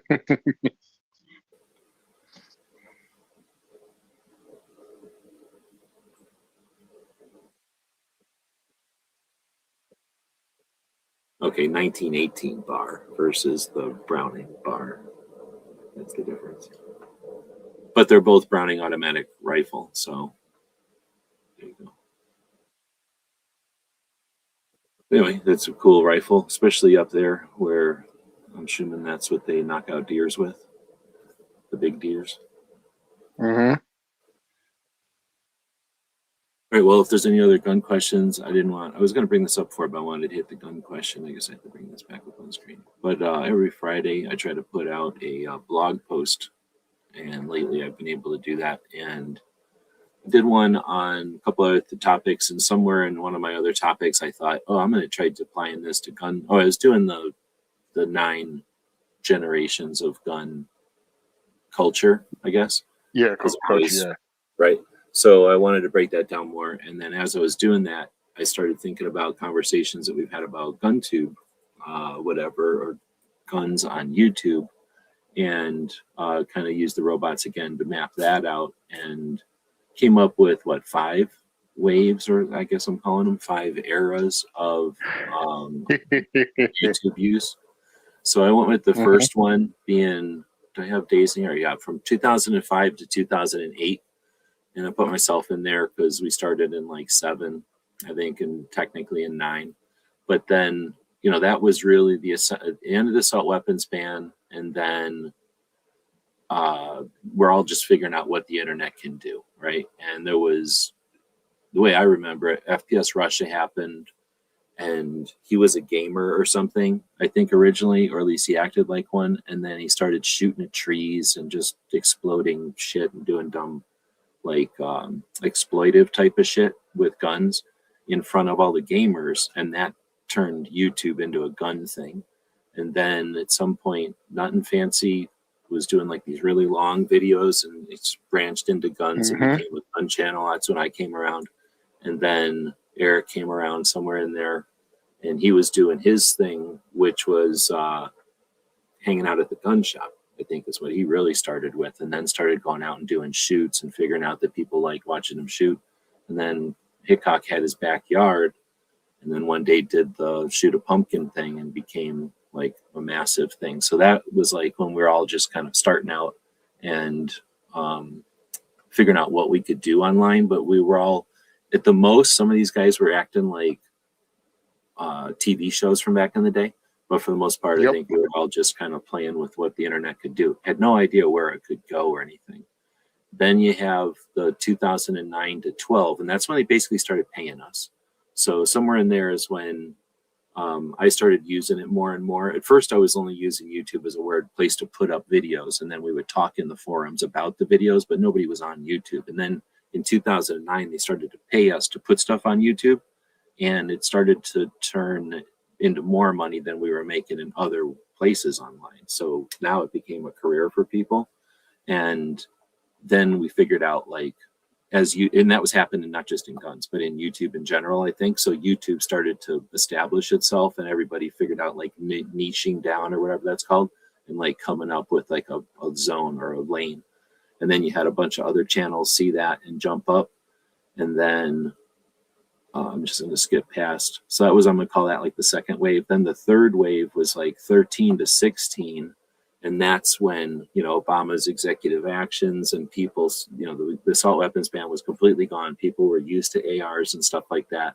And you started to see like more channels that were like, oh, I can see what money there is to make on the table. I'm going to just go collect some of that money. And these people came in and just made money. But they also came in and fucked it up. Like they didn't know what they were doing. So I think they really, as far as the industry goes and like going to SHOT Show and stuff, these people got really big, really fast, got to the millions of dollar level back then, and just killed the industry's opinion of YouTube and really crippled it or like screwed with it for a while. Then you get the 17 to 20, I'd call it, like by the time all the what we call like a whiplash from 15 happened. We've talked about all the different versions of that, but you start to see people like they didn't grow up with this shit. They're over it. The people that failed left. The people that are new don't even know what the hell happened. So they just came in and started doing their thing. It was also the era of blogs and shit was really popular for a minute. And then that all ended with the bullshit of 2020 and it turned into podcasts. And like if you listen to people who create content, that's like a massive change in culture where people were reading everything. And then all of a sudden podcasts happened and everyone wanted to get their information from podcasts instead. So that's when you see channels show up that are more dealing with that or dealing with, well, basically like creating communities. That's the way to say it, like creating conversations about things that were basically podcast-ish.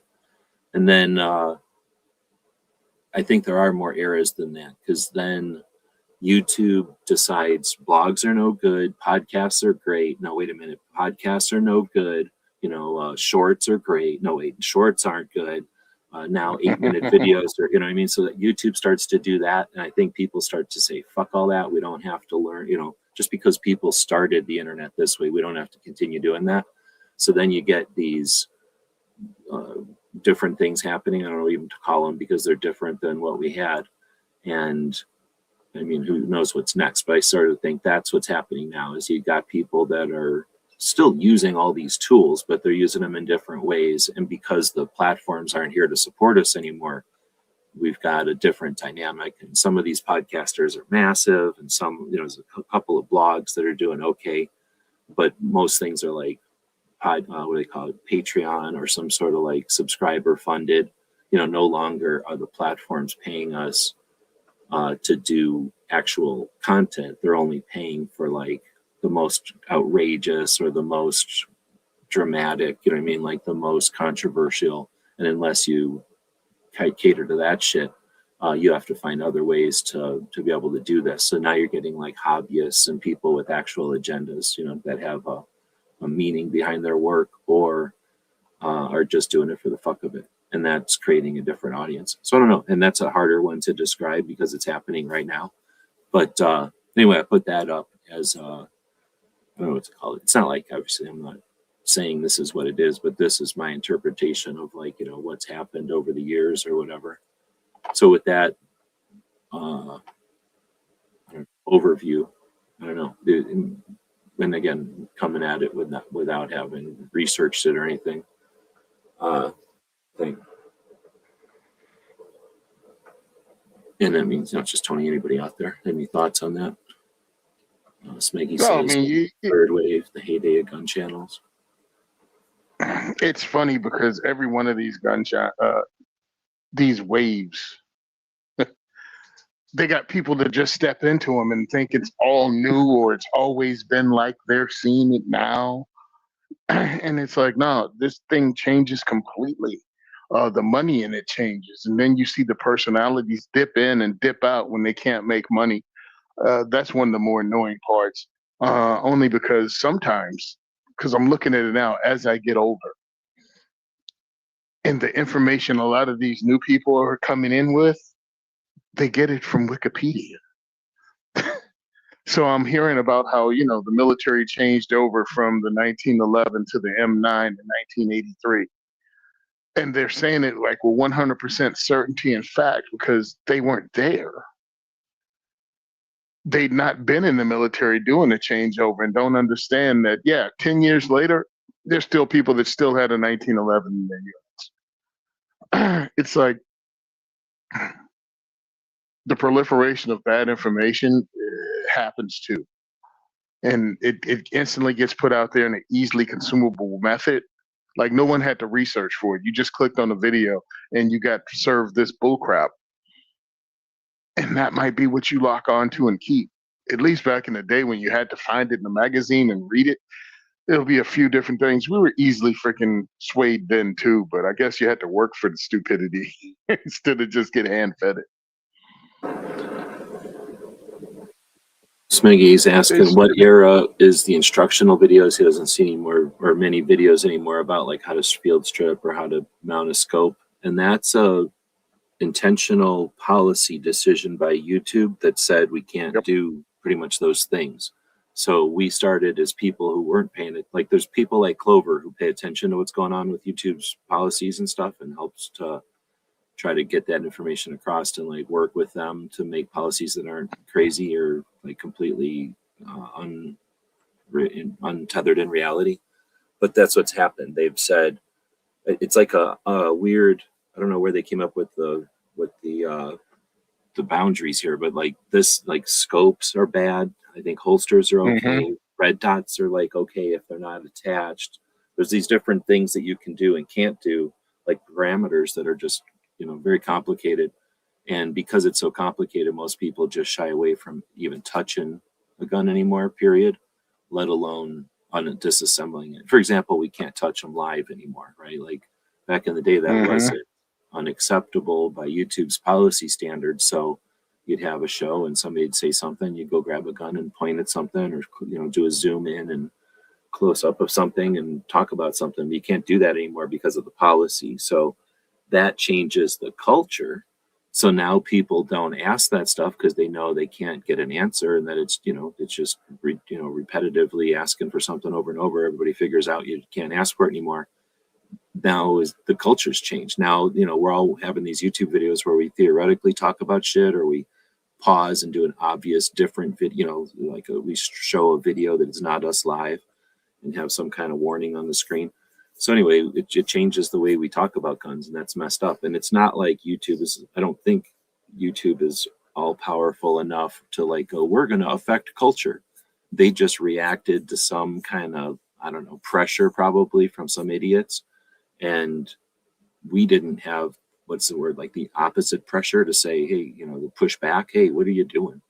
In any kind of way. Like we don't coordinate. We don't have 3-letter organizations that are ready to take on that kind of challenge, because it's an actual challenge, right? To get us as a gun community to in unison push back against these bad policies. So the bad policies stand, and now we just change how we have conversations, or we move our conversations that are technical or whatever, in depth or precise or whatever you want to say. Like we take those instructional conversations to other platforms where, well, in this case, we only have options that were like radical political people hang out. So what's the point of putting any kind of effort into a video on how to disassemble a blah, blah, blah? It might be interesting to you, and some people you figure out there might be interesting, but the only place you can post it is on a political platform, whatever. Like, then it's, you're the people that are coming in are like, I hate Trump or I love Trump. And you're like, come on, I'm talking about like the sear in this fucking thing, or I'm talking about how this, Yep. magazine patch works, and you're sitting here yelling at me about politics. It's like, I don't think it's intentional, but I think it's the result of a bunch of poor choices, and we don't have a coordinated community to where we take on those challenges, and we see that that's a slight of the Overton window. Even, and I don't give it to the other side. The other side isn't so brilliant that they figured out these things. It's just that, like icebergs moving around, we act like the iceberg moved. We can't do shit. We just have to hang out over here. Like, fuck that. We can push that iceberg around. We just have to actually do it. So anyway, I guess I'm ranting, but Ozzy's out there. Actually, I agree with you.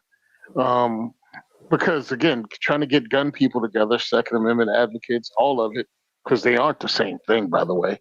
But to try to get them together and push back is like herding cats. I don't care. I don't watch videos like that anyway, so why should I care? Because it affects a lot more than just you, you short. It's just like, it's annoying because you're trying to paint a big picture about how we need to push back against every intrusion, right? Just never give them an inch because they always want to take a mile. Like that is their goal, is continually to take a mile, and trying to convince firearms owners, firearms enthusiasts to become advocates for the thing they enjoy is difficult and frustrating. Because you have to convince people that they're under threat while they can still do the thing they enjoy. It's like, yeah, you can do it because they haven't gotten to that part yet, but they will. And same thing happens when, the conversations we had prior in the last, understand I've only been doing this since 2012. But I still remember in 2012, people like myself and others that lived in what they call slave states back then. I don't think they use that term much anymore because they found out how easily their state can be turned into what they used to call slave states. But yeah, they were quick with that little term. And we were like, yeah, it's coming for you too. No, it's not. Virginia will never turn. No, we're good to go here in Nevada. We're red. Uh-huh. Hey, what happened? Florida is the gunshine state. Yeah, what happened? I think for a while, Colorado was probably took it for granted. Probably, I don't think they were ever like, we'll never flip, because they always had Denver or whatever. But then with the I don't know, last couple of years where they went completely whatever color, I forget what color it is. It's Democrats. Blue. Now they have the crazy laws being passed. Yeah, that I'm pretty sure. What do they say? It got them. They didn't expect it. Oh yeah. I was talking about it. I don't know where, but I said the Trojan horse is when California, New York, Washington, all these liberal cities, all these liberal areas ran their businesses out by taxation and all kinds of regulations. And they went to other freer places. Well, they brought their employees with them, and those employees brought their politics with them. So now all of a sudden you got this nice new factory that hired 3,000 people in your state, but they brought several hundred people from people that didn't believe in what you believe in, and they started changing your politics and other businesses that came with it from those areas. So yes, that's how you got infected. That's how those people came to your areas, because of your tax laws, because of your business. And now you have to actually participate in the process if you want to keep things the way they were. And trying to convince people that would happen as they slowly boil the frog was the problem. Now Virginians are looking around going, how did we go from people that had 2A sanctuary counties in 2019 to having an assault weapons ban signed in 2026? It's because you sat on your ass. You took it for granted that you couldn't lose your state, and you did. We go back to the one that's on screen. Wood was asking if the professor looked at my other post from the other day, and he did. I think he also posted it on Facebook or like shared it on Facebook, and we went back and forth a little bit there. But yeah, that was really his, or I don't want to call it, like, I don't have a problem. I understand what he's doing with the first and second, whatever he says, like gun culture 2.0. But I've really been enjoying looking at the or using the robots to make these blogs or whatever. Did we already talk about the Bloomberg one from last week?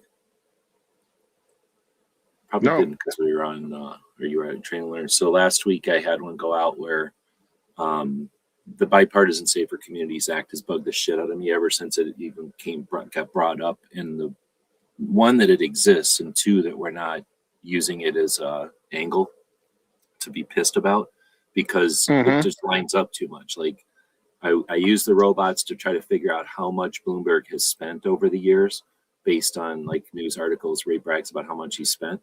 And the way I look at it, this dude's like the 16th richest person on the planet, depending on when you look, or who else has made money or whatever. So it's probably shifted around a little, but he's, within the top 20 something, probably still richest people on the planet. The money he spends on this anti-gun bullshit over the years is the equivalent of us spending like $2,000. It's not a lot of money to him. And that's always bothered me, because if he really cared, if he's got the kind of money, if he really hated guns, he would just buy, like, he would go to the gun shop that is the worst offending gun shop and buy it. You know what I mean? And put them out of business. He could just do that over and over and over. He could just buy all the bad gun shops. You know what I mean? He's not legit. So when I look at how much money he spent over the years, and then you look at the bipartisan, quote unquote, Safer Communities Act, what it essentially does is say, we're going to take a ton of government's money and we're going to put it aside in this pile. And over the next 10 years, the organizations or the states that have the best red flag laws, in other words, the worst red flag laws for us, but they consider the best red flag laws, they're going to get paid for that. And that's where this money is going to go. So when you add it up, and it's the money he has spent over the years is basically the amount of money that's going to be taken back and given to the states. And when you look at what are the states going to do, how can they be pro red flag? What infrastructure are they going to depend on and pay to create the pamphlets and the PDFs and hire experts? That's all his infrastructure shit that he's paid this money to create over the years. So he created there was no upcry for guns, like we hate guns, the country hates guns. It's the opposite. This country likes guns or is impartial. Some people hate guns, but it's certainly no upcry. This guy created the infrastructure and this like whole like concept that people hate guns by hiring the chick from Monsanto who is in charge of dealing with freaking Roundup, hires her to fund an organization that's like one of 16 organizations he's had, over the years in different incarnations to attack guns in different ways and create this like, what do they call, like astroturf, like fake grassroots idea that people hate guns. And then he spent, so much money. And then what do you know? A couple of decades later, the government takes almost the exact amount of money he's ever spent and puts it aside to pay the states that create the bullshit that he's implemented. So it seems like a giant racket over here. And I just tried to use the robots to help illustrate that. So if anybody wants to check that out, that was last week's blog. Nice. Yep, using AI to get to the bottom of some stuff that people, hey, look, here's the lines drawn. But my issue is with media itself. So in New Jersey, John Petrolino, Penn Patriot, look him up if you want to, also writes for Bearing Arms and has a couple other things going on. He found out that New Jersey's permitting scheme and permits are biased against black gun owners. You're 10 times as likely as a firearms owner that has passed all the background check, purchased a gun, taken the classes. You're still 10 times more likely than a white person to be denied your carry permit in New Jersey. He put that out there. And again, he's a journalist. He put it out in the circles. He contacted everyone from Vice to just all the news agencies. No one's interested. Rage Against the Hate also picked it up. They went deeper into it and found out that it's in one county, it's 50 times as likely that you're going to be turned down compared to whites. So you have real blatant,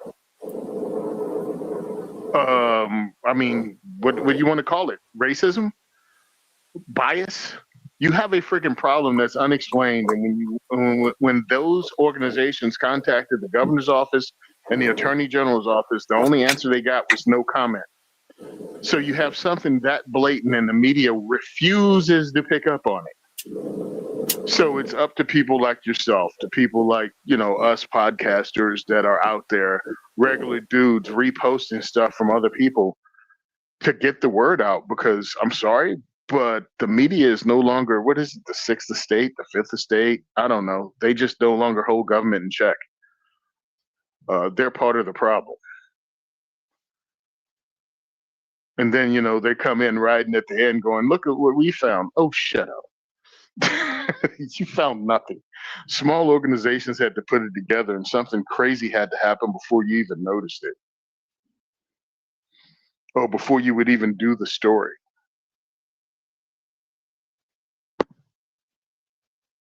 And I've had one, two, three, four different reporters come to my events in the last 5 years and done reports on what I just spoke about. Two were for, what's the name of that organization? Left-wing news organization. It seems kind of flashy. Vice? I forget what the frick it's called. Huh? Vice? Yeah, Vice. Yeah, a couple were from Vice. Nothing. One was an independent. Nothing. He put his thing out and actually won an award on it, but he's a small journalist. But yeah, you know, Vice, you know, the people that says everything is racist. All right, well, check out this thing is being blatantly racist. Oh, so it goes head to head against your anti-gun thing. So it's okay that racism goes unreported, unquestioned, because it butts up against another one of your core beliefs. Get the fuck out of here.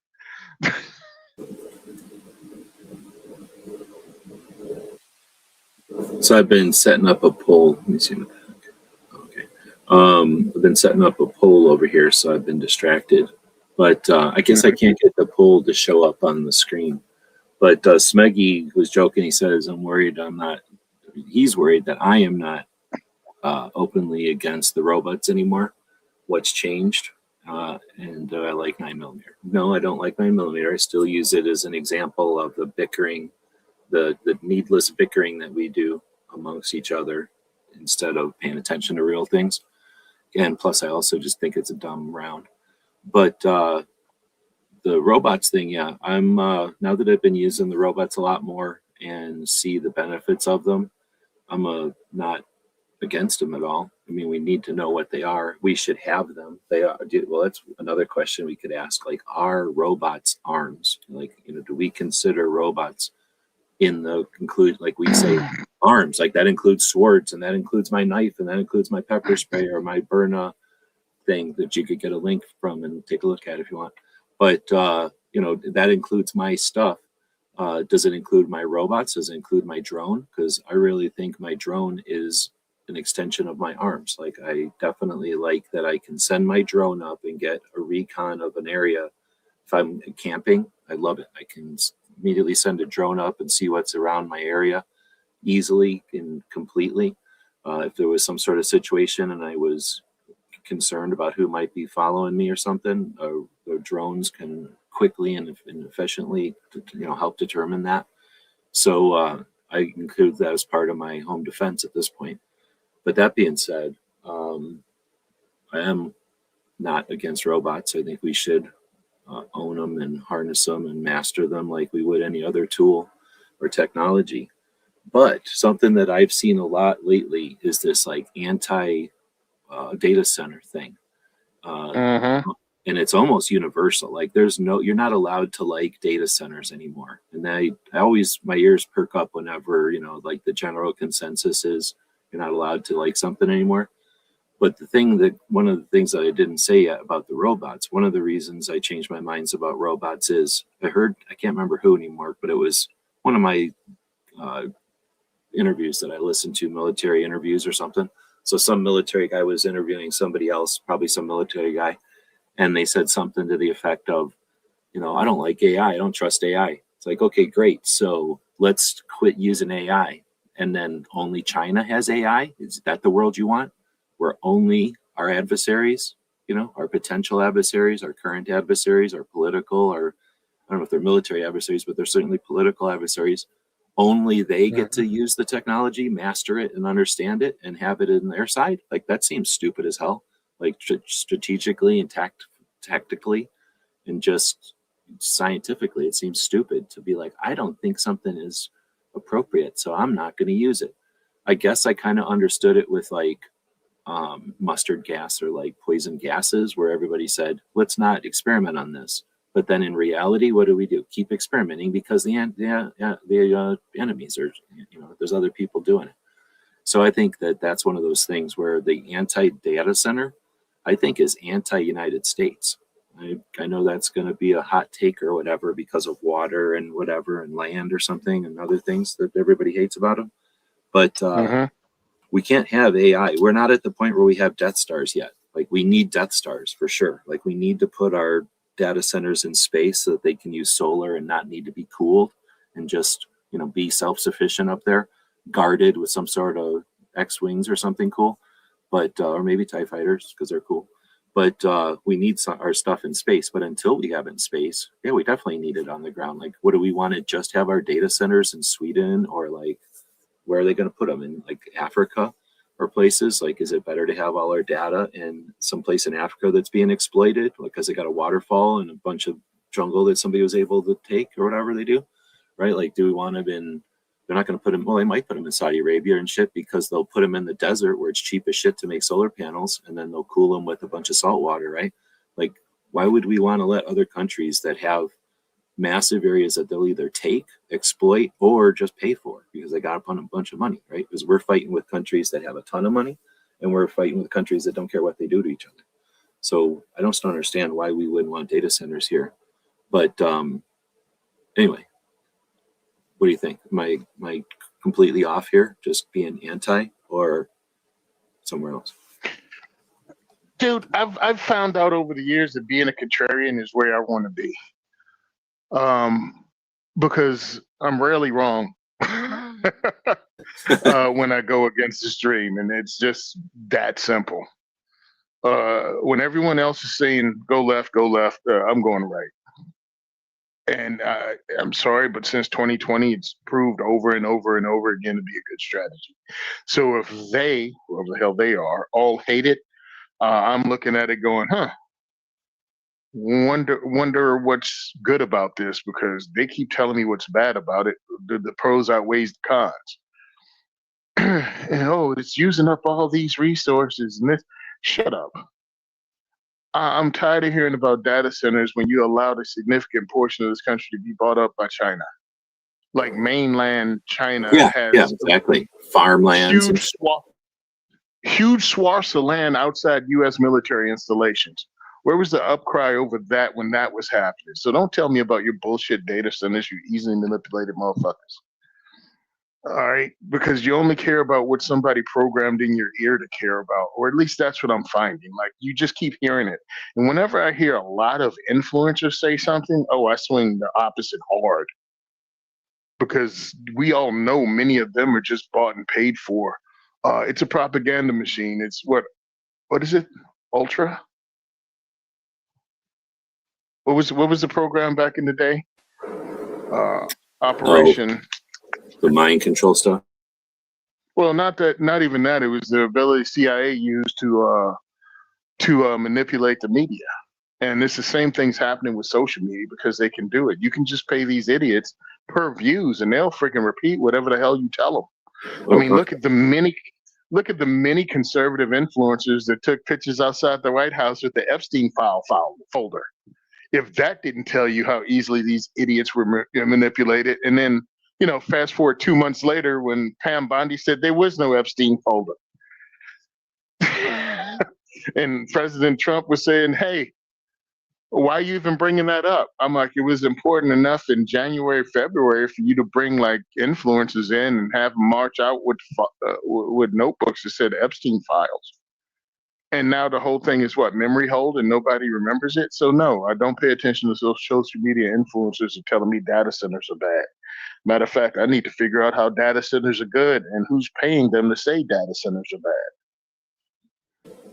Or even if it's not like each person is being paid, just the influential ones get it started. Where did that original seed money come from? And then, Yep.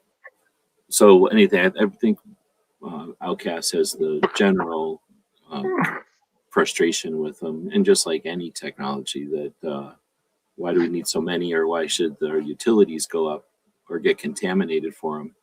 And that's like fracking or anything else. When like railroads, let's say, or highways. I mean, infrastructure. What do you want to talk about? Like the copper wires or the steel wires that we send electricity back and forth. Definitely the windmills. People bitch about the windmills hitting birds or just being ugly and whatever. Like there's things that there's bad. What do you call it? Like there's the negative and the positive of everything, just in general. But then you can always like, I mean, so like these windmills, for example. I'm just trying to pick something else that's not the one thing, because these are kind of hypothetical at this point. There are no shit ton of data centers yet. There's just some. So the concern is that because a data center does use a lot of water, and that water can be contaminating because other projects have contaminated, or maybe there's been data centers that have specifically contaminated. It doesn't really matter, because we know that whenever there's some new infrastructure added, there's going to be the best ones, there's going to be the worst ones, and there's going to be the ones we can point at that like create horrible consequences. But anyway, that's what I guess I'm getting at. Like, it's the not in my backyard thing that always happens. But most of the time when they're putting up data centers, it's in places where nobody wanted it to land anyway. Otherwise, it wouldn't be advantageous to shove it there. So to some extent, I guess that's what I'm saying is we don't have to, but we can be. One option is to look at this like, okay, it's infrastructure, and like any infrastructure, it's going to have its advantages and its disadvantages. The people that are going to point at the worst case scenarios for the disadvantages, or just the negative side only, because again, I'm not trying to dismiss the negative sides. There's always going to be negative sides, and I'm not trying to downplay them, but there's also positive sides. And I guess when Outcast said, so because everyone litters, we should litter too, that's the everybody jumps off the bridge, you're going to jump off a bridge thing. What we're talking about though is AI, like the ability to have tools that are the next gen, like, whatever. We had the computer age, we had the age of writing, we had different ages or whatever. The AI generation is indeed another generation of whatever innovation or technology. So we either stand aside and say morally we don't want to use this, or environmentally we're gonna take the higher ground and not choose to use this, we'll just rent your technology. Then we're just going to be a step behind. And if we're acknowledging that it's better to be a step behind technologically than destroy some areas, or what I mean, like whatever the worst case scenarios of data centers are, like if we decide that's our decision, and then we are the person who made that decision, that country. We're not the country that takes the lead and uses that technology to be better, ideally, than what the option is, because and I think that's a balance. So I'm saying. So I don't think every data center has to be built, because I don't know every circumstance, but I don't want to be anti-data center just because some people that we don't know decided to point at the worst case scenarios of data centers. Yeah, people point at the worst case scenarios about everything from water to food you eat to the pesticide. I mean, when do we stop this? And also, what advantage are we going to lose as a nation? Like, we're number one. We're number one. Until we handicap ourselves, then we're not going to be. And then what else goes down? No one else is going to go, oh, yeah, a bunch of social media influencers said we use too much freaking water, so we're not going to do it here in China or India, too. No, no one's Yeah, doing that. that's not going to happen.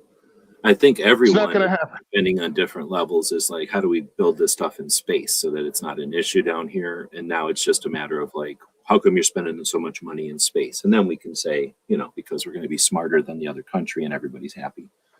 But Yeah. so then If we're going to Outcast stay has number another. one, Go ahead. go ahead. Yeah, No, definitely. Outcast is saying even if they are clean and don't cost me anything, I'm still not in love with the idea of these smarter computers being used against the public. And again, I think that's reason I'm what's the word, like I'm still optimistic, I guess the word I'm looking for the future of using these tools, is because we've harnessed smartphones and the internet and computers and Photoshop and everything else pretty handily. Like we when we first get them, we hold them like a chimpanzee holding a pistol or something. Everybody's worried, but we usually don't immediately start killing everyone with headshots, right? Like that just doesn't happen. Sometimes there's a reckless shot that happens and someone takes the pistol away from the monkey or whatever. But most of the time it's just like, ah, and then the monkey figures out that the pistol's boring and goes on to a banana, right? So I think that a lot of this stuff is the hype of something new, and they got to have, and there's people that's whole gig is to complain about shit. So you're going to get the people that are good at complaining about shit pointing at the worst case scenario. So yeah, like robots are so bad and there's abuse, like the robots, even if they don't become sentient, like if you don't worry about science fiction, you just have powerful robots that can be, taken over by hackers or like abused by corrupt politicians or something. Yeah, like that's a problem. But again, do we let the other countries just keep going? Like what if we would have said computers are going to put like people that do math out of business? Let's not use computers. Like would we be where we are still as a superpower? So I think that that's my position on it. Like, yeah, there's going to be people that abuse this and that's horrible. Luckily, there's more people that are not trying to abuse it. They'll have the same tools to combat those people. So yeah, there'll be supervillains that have worse tools, but the superheroes also have these tools. Unless we make the tools illegal, so that only the illegal people will have them. You know what I mean? Like only criminals will have them if we make them illegal. But will criminals ever stop using AI? Like if AI is used for betting or something, do you think like bookies are going to stop using AI just because they make it illegal? Like they're going to fucking use AI as much as they want. But I know what I mean. And I'm not trying to fight. So, I'm glad that you're putting out positions here. heck yeah. I have no problem with it, and I actually encourage it because it forces me to actually think about my own position.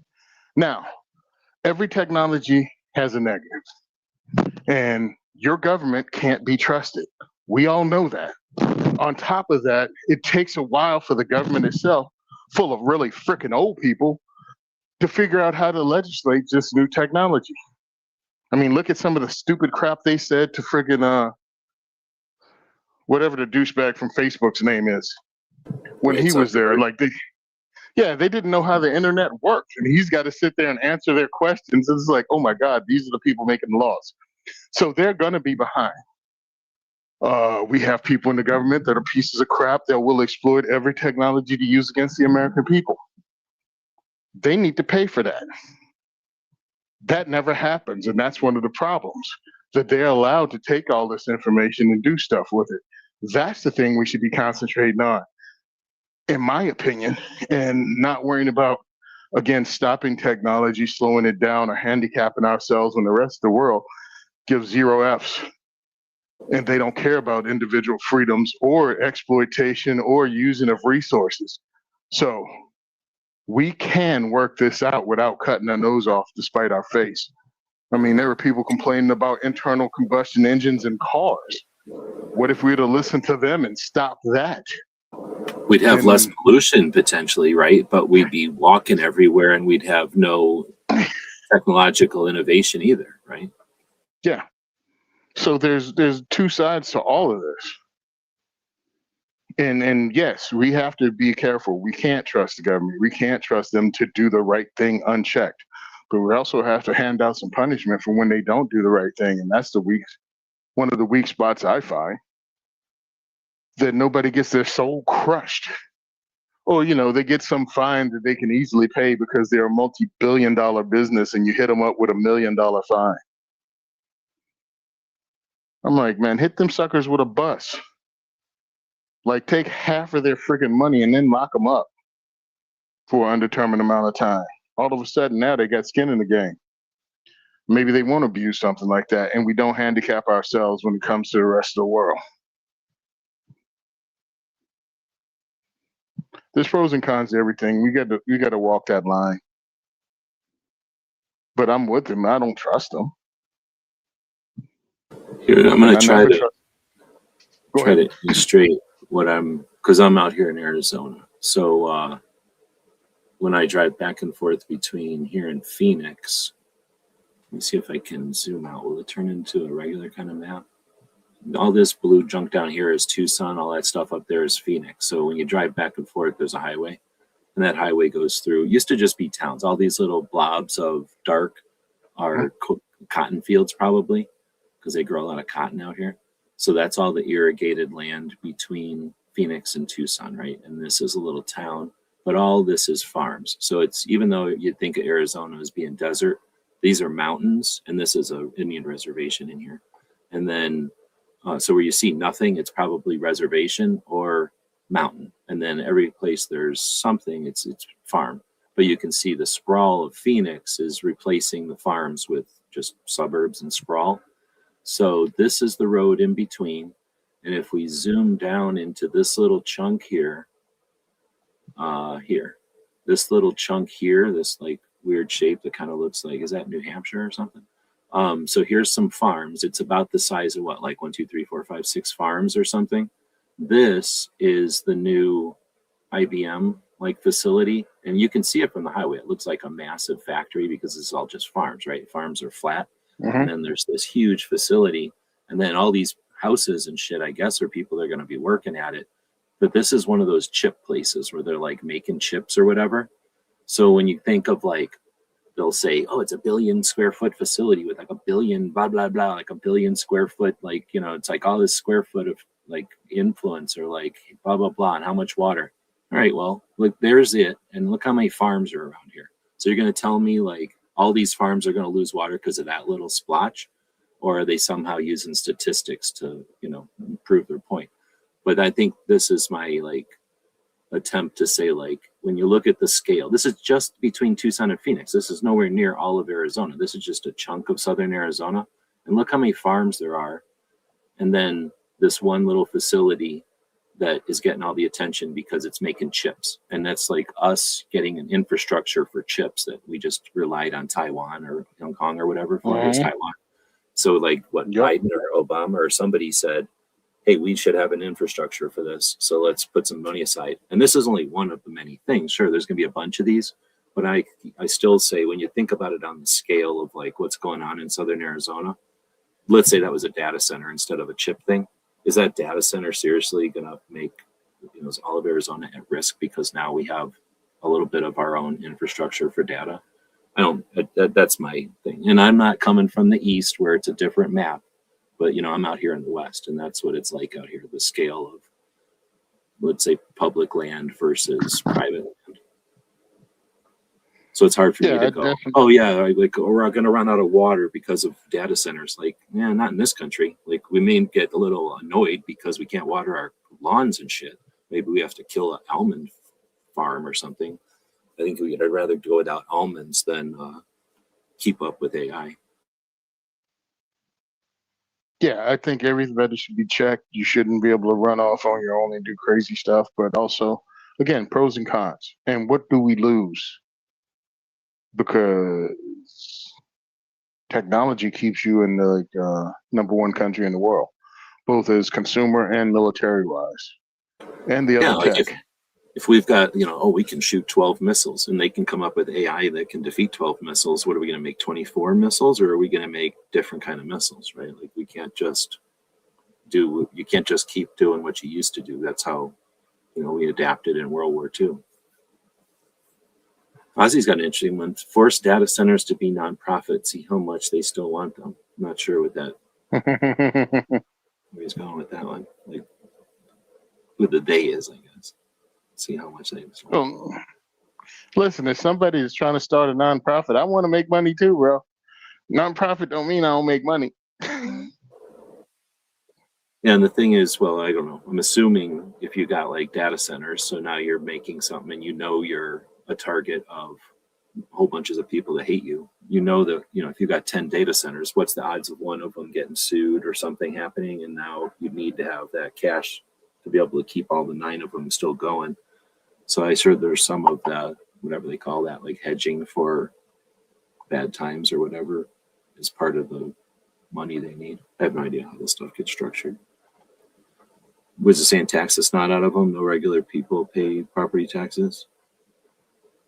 I think that's what they do on a lot of projects, right? Mm-hmm. I don't know. I think for everything except sports, I think. But if like a big ass car company or something, like that's what one of the things they'll do is they'll say, oh yeah, well, we'll pay way more taxes than everything around here. And then, hopefully we'll bring so many jobs in or something.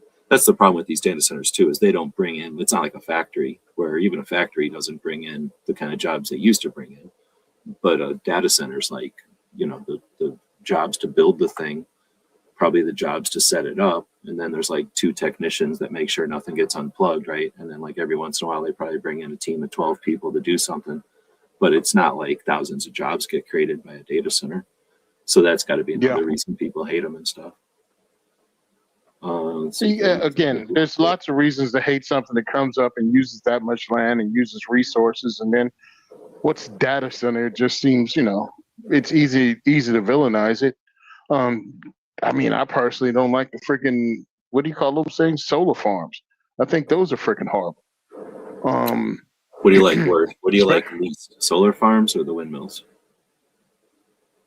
Solar farms. 100% solar farms. Only because from where I'm from, like around my mom's home in Virginia, they bought up all the freaking property, dude, cut down all the trees, put solar farms all around them.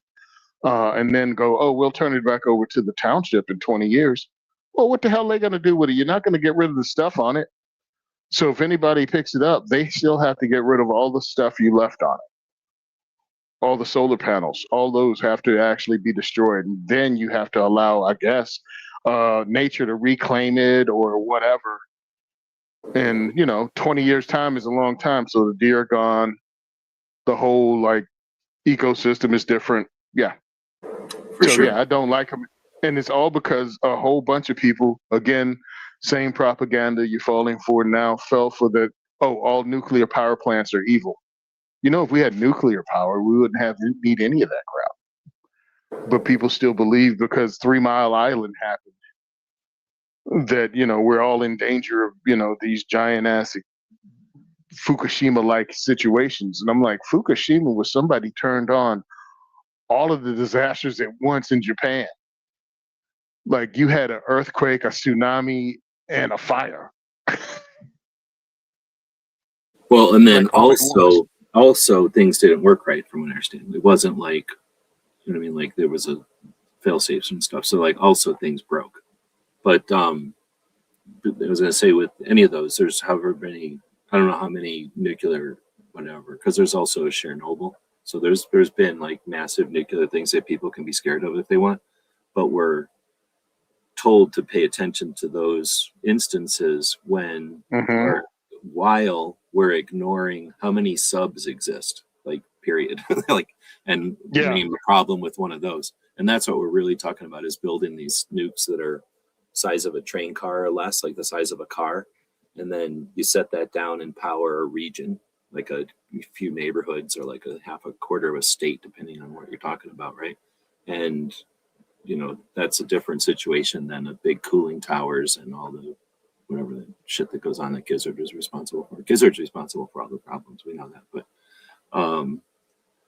it's not always elaborate nuclear facilities that were invented in the 70s that people are talking about when they talk about nuclear going forward. Mm-hmm. Yeah, they act as if there has been 50 years of technology. Mm-hmm. Change isn't always for the better. Yeah. Which, sure, but at the same time, I just don't like the idea of, and if we were all in harmony, if the world was like, I'm going to beat you to making better butter. Like, I'm going to make a sweeter honey butter than you. Like, if that was the kind of competitions we had in the world, I'd be like, yeah, I don't care either. Like, that's awesome. Let's not run headfirst into the new, like willy nilly. Let's go slow and take our time. But we don't have that world. We have a world where adversaries are like, I dispute borders still, which is annoying. At some point that'll stop, I hope. But then also, we are fighting over some resources. So we're doing all kinds of crazy things in order to kind of play 3D chess or whatever, Connect Four, to try to get, claim on some of these resources, these minerals deposits and stuff that we know exist in countries. So we got crap like that happening. And that's what I'm concerned about. And then I don't know, are you really concerned about like a war happening, like some kind of nuclear war? I mean, like where the whole world blows up? I mean, it could happen accidentally. I don't see anyone getting so war hungry that they started or something. But I do understand that there's like, just like I say, state players and then non-state players that are out there doing rogue shit. And I don't want to be in a world where we're like, well, we could have paid attention, but it was hard, or we didn't want to, or people didn't want us to. So we just decided not to, XYZ. I think we should be pursuing as much of the XYZs as we can that are reasonable. And then the ones that seem useful, yeah, we should be the first ones, if not, like whenever possible, the first ones to explore. Any technology, because there's a lot of them. We haven't really even talked about, because it kind of came and went. But remember, like right before NFTs and the whole like virtual Bitcoin and all that, there was a moment when Facebook got turned into Meta, and they were selling virtual real estate, essentially like space in the metaverse, virtual universe. And everybody was like, oh, that's super interesting. But then Bitcoin happened and other shit, and we kind of moved on. And then the shit in 2020 happened and all that. So everybody's attention just got, we got used to having our attention yanked all around. But that's actually one of those infrastructures that's happening, or happened, I guess, that nobody paid attention to because we didn't have a time to focus on it.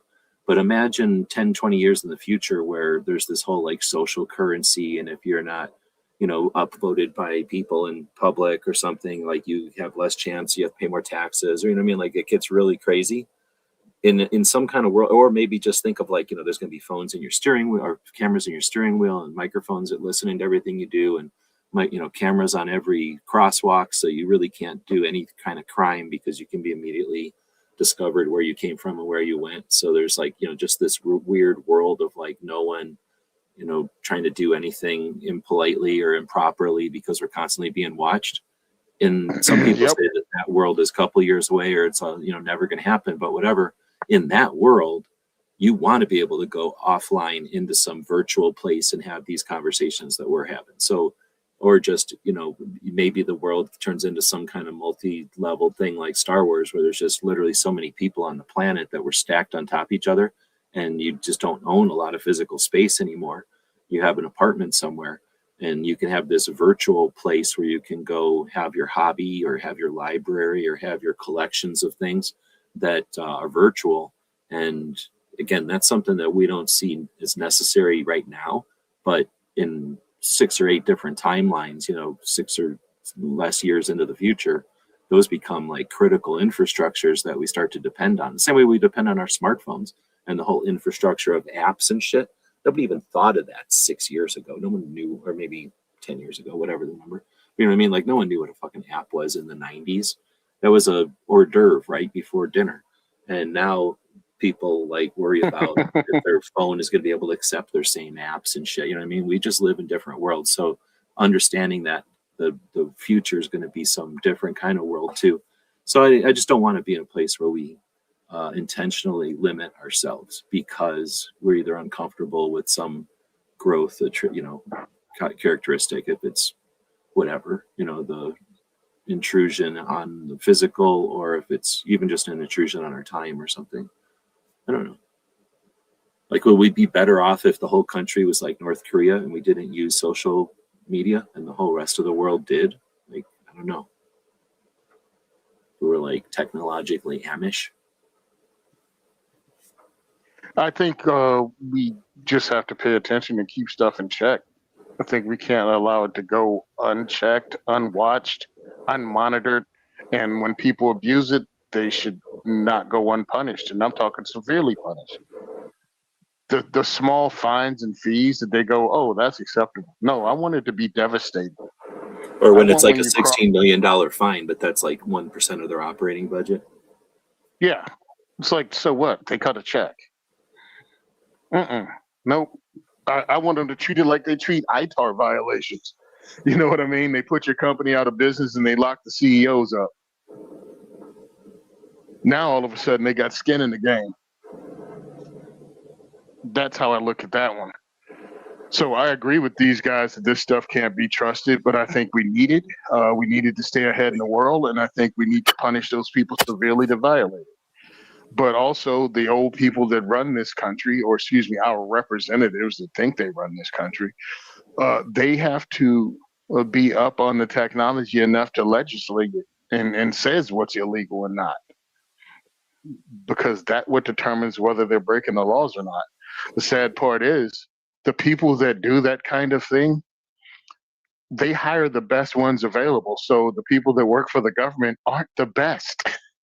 You know what I mean? The people that work for the government and do the investigations and make up the regulatory organizations. Well, you don't go to college for friggin' this shit to go, yeah, I'm going to go work for the government. No, you go work for the highest bidder in your technological field. That's where all the best ones go. Dude, when you said that, it made me remember when I was hanging out at the gun shop all the time. This guy would come in. He was like a regular. He would buy stuff, but he would mostly come in and bullshit and look around. But we had a lot of fun with him. He had a lot of cool stories. And I'm trying to remember now because I'm mixing him up with other people, I think. But he was an ATF agent at one point, and wasn't a regular ATF agent. He had like some interesting job. He was like an instructor of ATF agents, and he like instructed them on bomb stuff. So he had like an interesting job, but he was in the ATF. And he would talk about how, because we would bitch about stuff, or I'd ask him questions probably about the ATF and stuff, and he would kind of give me his, behind the scenes kind of insight or whatever. And he was also in a long time ago, so he wasn't like current. He was like a retired guy, so he would tell us stories about back in the day. But whatever, he would say people would join the ATF as like accountants or something, because like you say, they went to school for like accounting, I guess, and like, oh, I want to work for the government because that seems like a great way to get a pension or whatever, secure job. And then the next thing they know, they're an ATF agent, and then they get assigned to be in like regulatory, and they're like, what the fuck? Like, I joined to be a bookkeeper, and now I'm on, got a badge, and I'm walking around because I got assigned to it, just like any other job. Like sometimes you just, hey, guess what? We need people in Albuquerque. You now are getting transferred to Albuquerque, because it's sort of like that, I guess, in government jobs.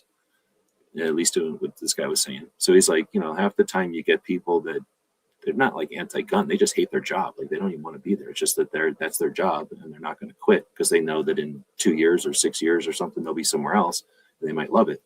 But you know what I mean? Like they're just filling a role. So it's not like the government hires people that like, hey, how much do you hate guns? Okay, perfect. You're going to the ATF. Oh no, it's just really funny because I'm thinking of the thing they use is for the good of the institution. That's the one they use for us when they're about to screw you over. Oh, it's not. It's for the good of the institution. We wouldn't be doing it otherwise. Yeah. Yeah, we need you to come out of your job title and go to another city to do a job you don't even want or know anything about. Got you. Tom is joining from Florida. Welcome. See, one just saying the billionaires that own the data centers cannot be trusted. Hard stop. Tax the snot out of them. Yeah, I mean, I don't think anything should take advantage of, either the government or some kind of circumstances, but at the same time, let them exist. As long as there can be some kind of deal, right? Like some kind of bargain or whatever, they figure out the balance, then go for it. Maybe the center has to be smaller, or maybe the water rights or something, or maybe they, just like any time, like, I don't know, I'd see it all the time out here, but, they'll, because of the way the, whatever called rainfall is. So if they build a big enough apartment complex or anything with a parking lot, then they'll almost always have to build a park nearby.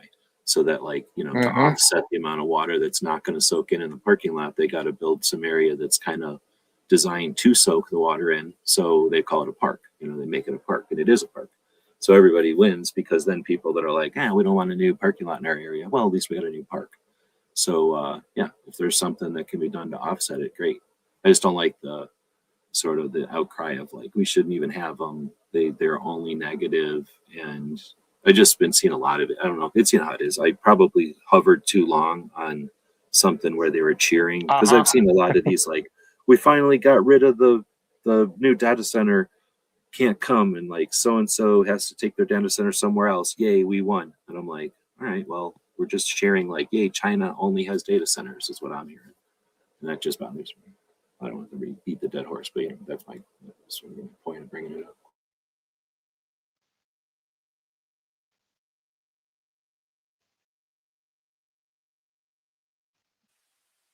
Let's see.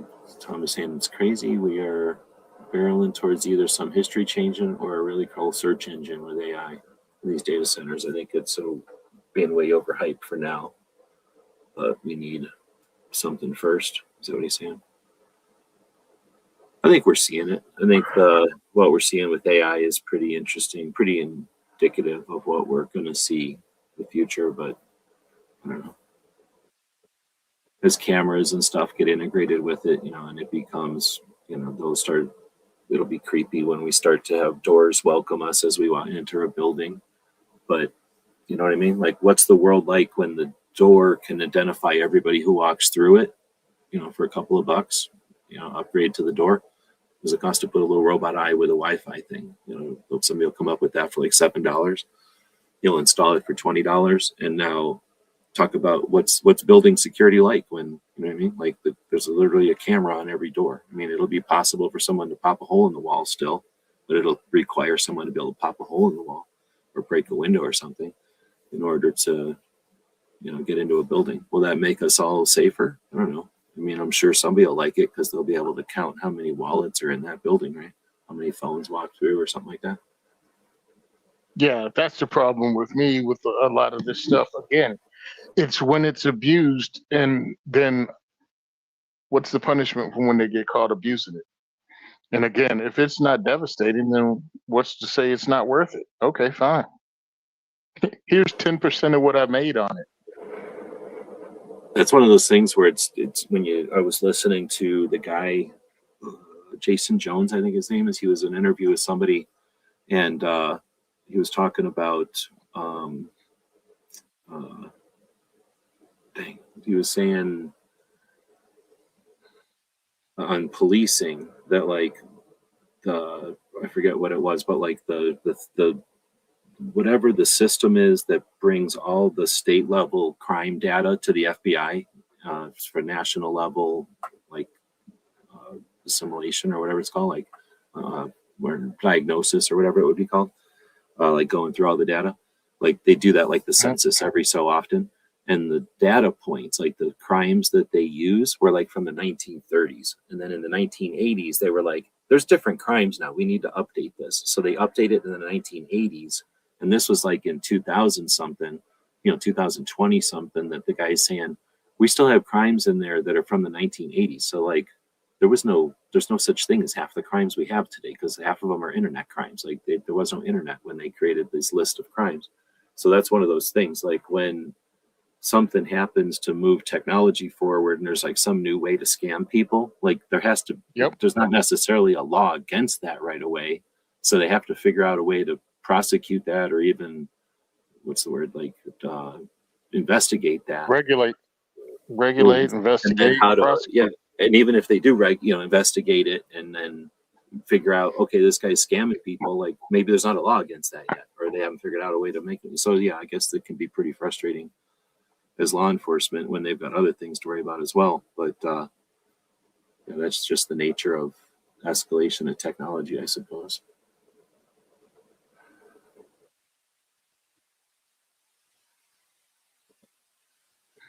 I agree. Nobody needs to know when you go through a door, but we're not going to have that option anymore. I mean, we already have these, like, when you think about what our phones do, like, here's a question. Do you bring your phone with you all the time? Like I bring my phone with me when I go someplace, but more often than not these days, I'll leave the phone in the car when I go into a place.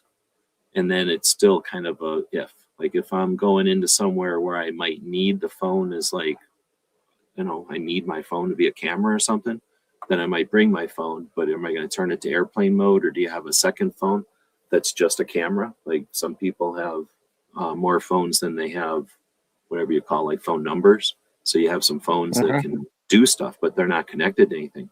So when you walk into like a Walmart, the phones are like sniffing and burping and chirping and like whistling to each other. Your phone is telling Walmart just basically everything in Walmart is sort of like sonar on a dolphin. Like it's asking it's like a ball floating through a dolphin tank. Like every dolphin in the dolphin tank knows where that ball is because they're all using sonar on it. As soon as you walk into the store, your phone is like like the Dorito chips know where your phone is, like the grapes know where your phone is, like the Levi jeans know where your phone is, because they each have little things, little sniffers and little chirpers that like echolocate to your phone, and they want to know how long did you stand in front of the Doritos. Walmart's probably watching on a whole nother level because they can sell that data. Like we had 13 people walk in the store this hour and they all stood in front of the Doritos for 32 seconds. Do you want to email them Doritos? Like, you know what I mean? Like they make big money on that.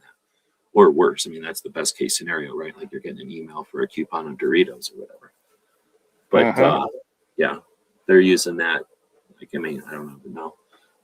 But that's the thing. Like, I try not to bring my phone because they're listening to everything. Like different apps and different shit on your phone is. I'm assuming at this point it's listening to everything. So if I'm going in to have conversations with friends or whatever, like I don't need my phone for that. It's staying in the car.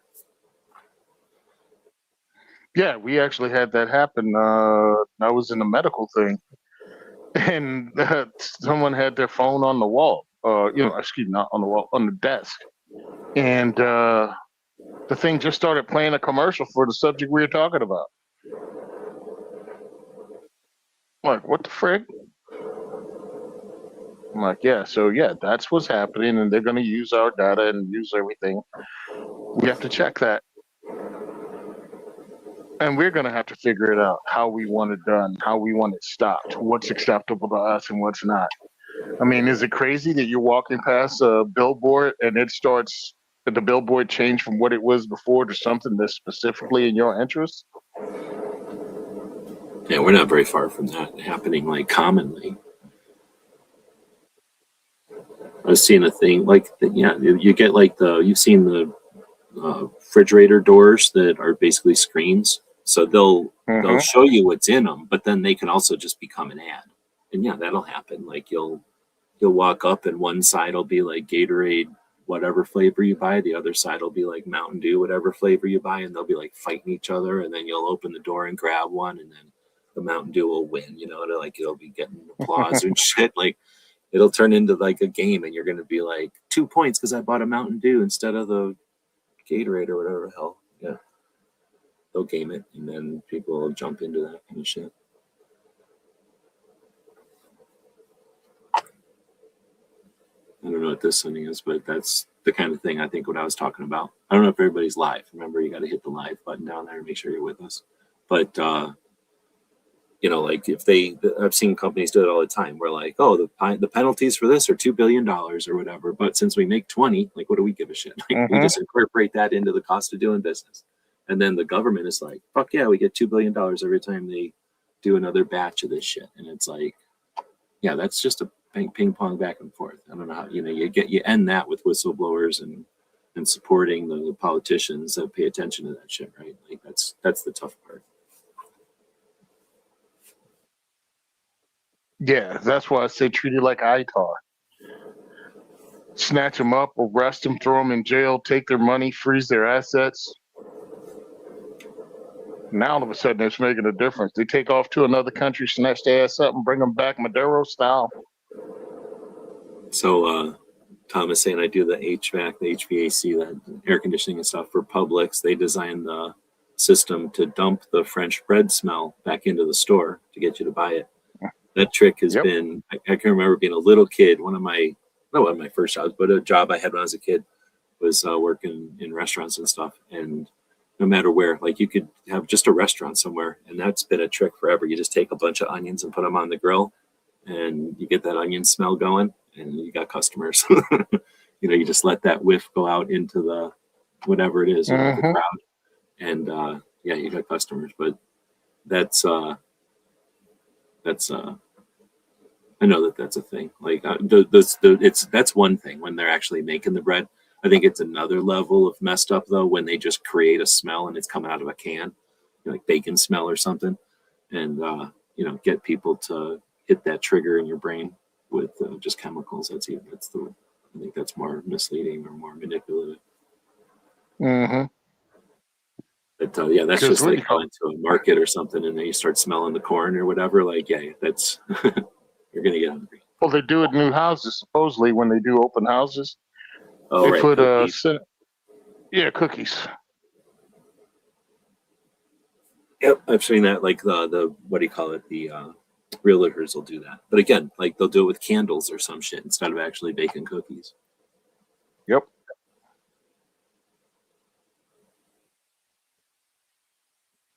Always a thing. Someone's always manipulating.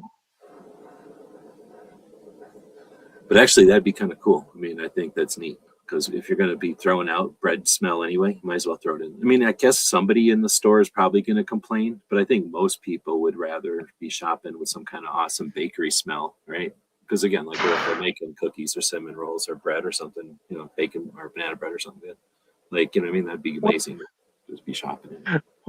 What's going to be the friggin' complaint about a bread smell? Oh, it's gluten. Somehow gluten. Like, oh, I got gluten. I got pepper spray except gluten spray.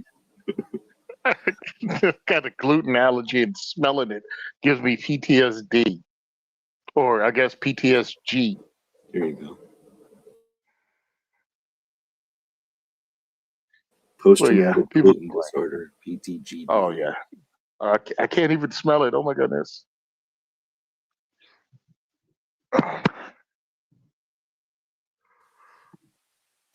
All right, well, so we did answer one gun question. Technically, no one can sue us, but we did talk about some other stuff today.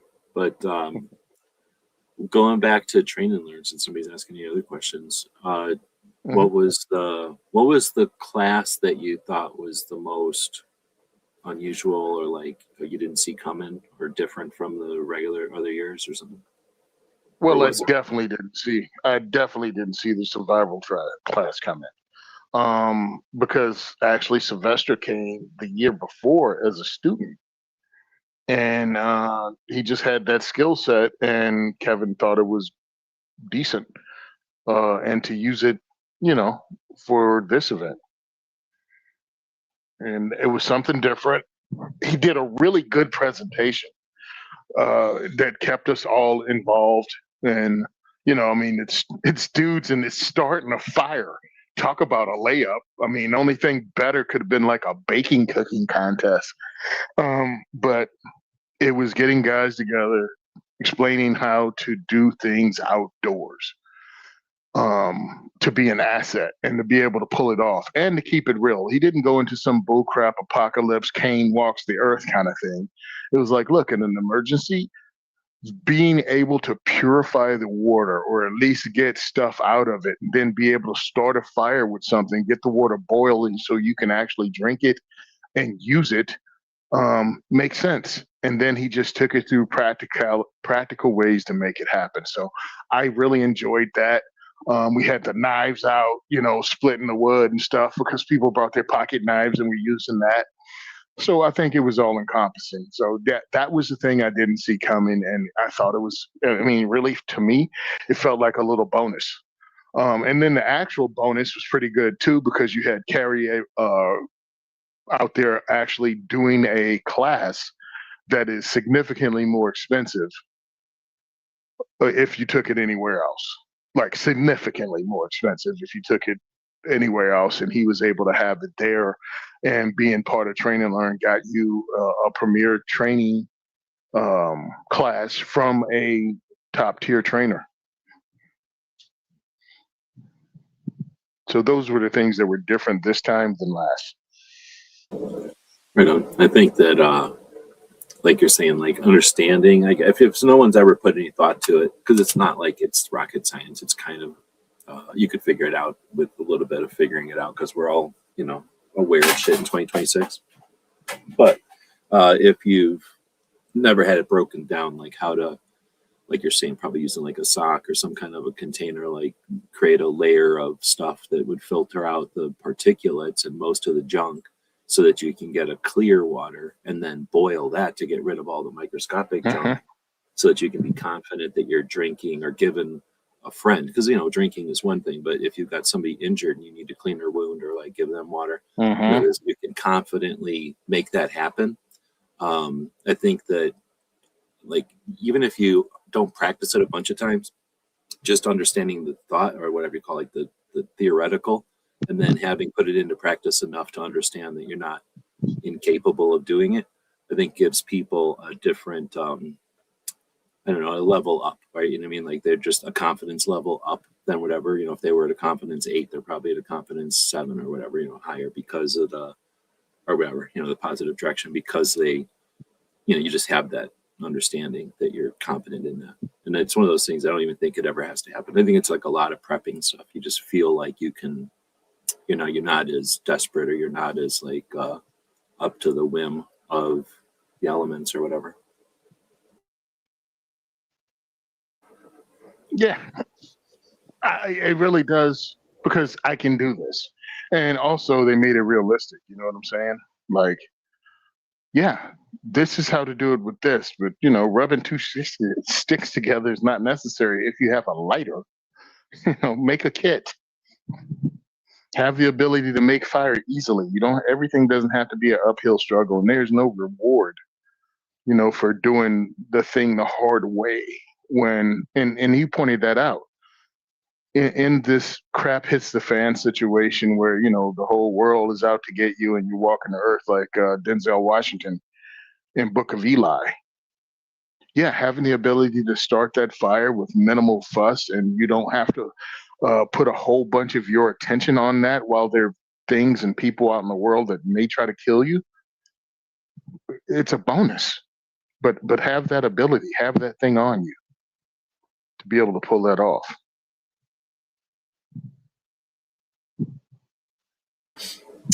Tom is saying that SOE has a thing in Tennessee, Survival Con, that has classes. I was going to say, back when Jaeger was doing, I forget what he called the thing. I think it was just his alumni thing. I know that KD went to that a few times, and I'm sure that, I'm pretty sure that every time they talked about survival and stuff, that was like one of the deals there. So you might have gotten some concept of like how it would go over from that.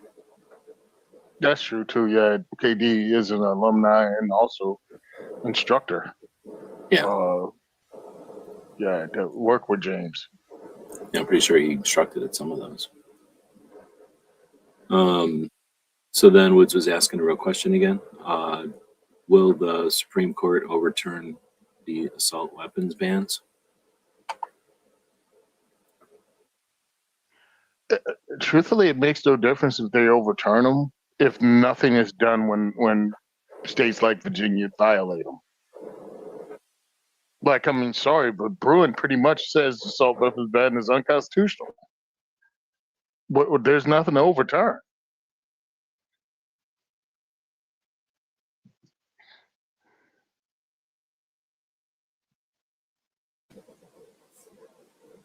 Yeah, I'm not paying attention enough to know. I guess there's probably debate on whether or not the justices, like which way the justices would go, and if it's if it's enough of them on our side or not. But I think there's probably also discussions on if they'll even hear cases, right? Like I know these are all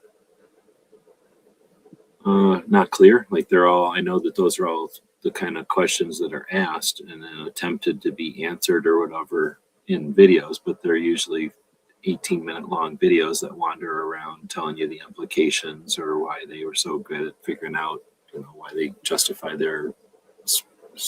why they speculate, whatever it is. I don't know. We don't get concise. I don't know anywhere to get concise Second Amendment Supreme Court information or like summaries. Yeah, that's one of the more frustrating things I find about that. It's like, well, what does that mean? And again, what is going to be done about it if they violate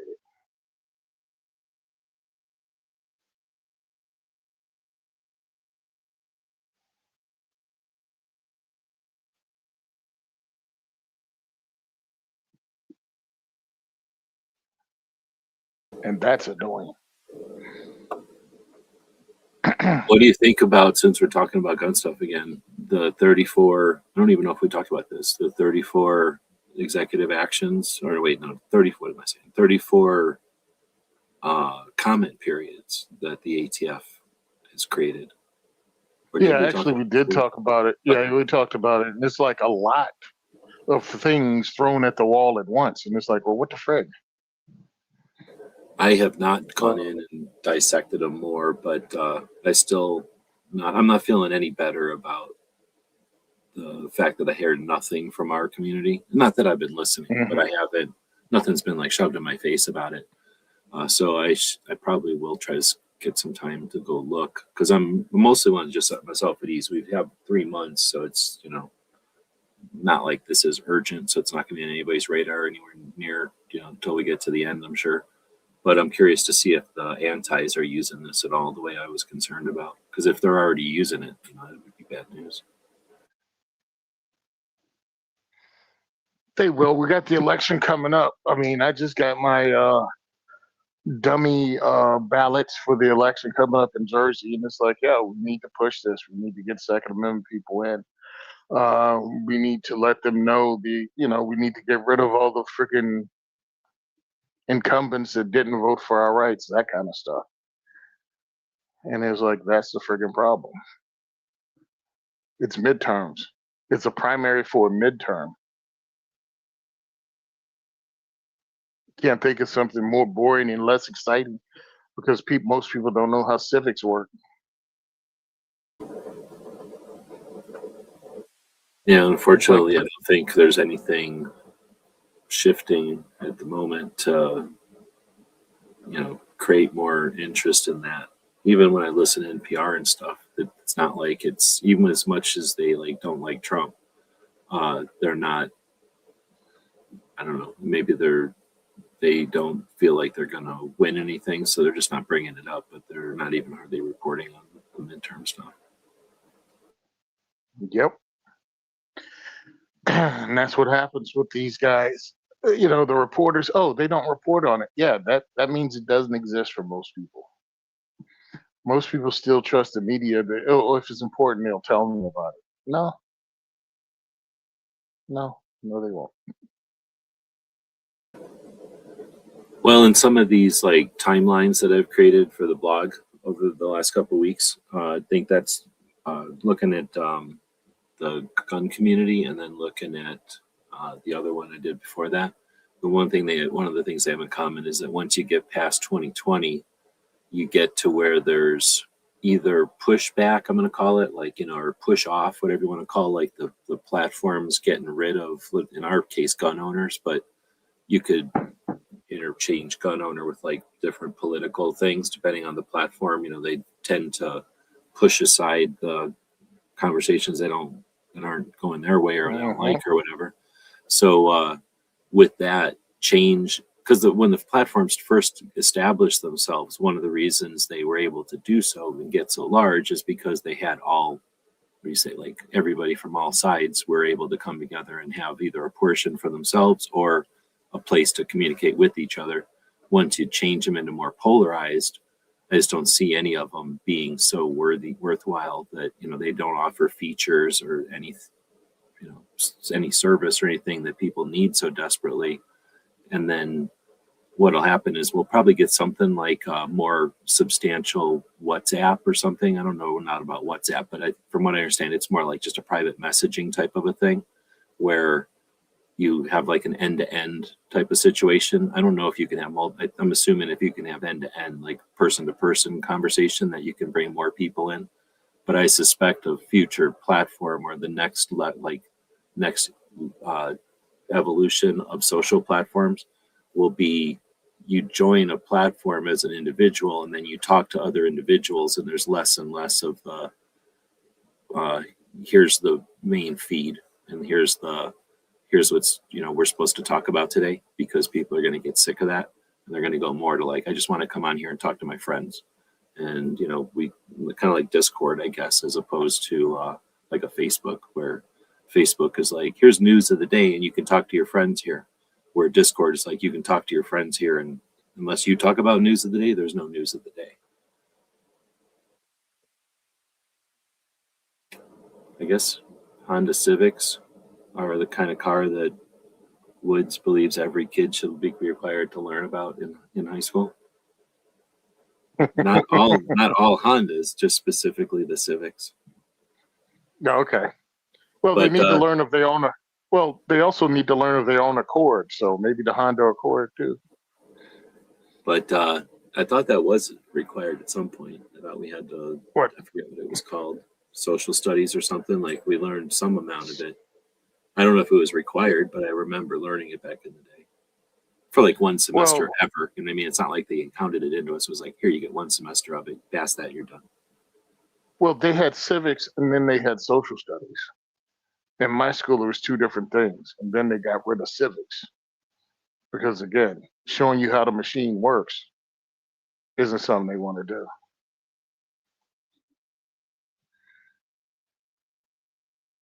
Showing you that right now, again, midterm primaries is when you can make some serious impact on the government.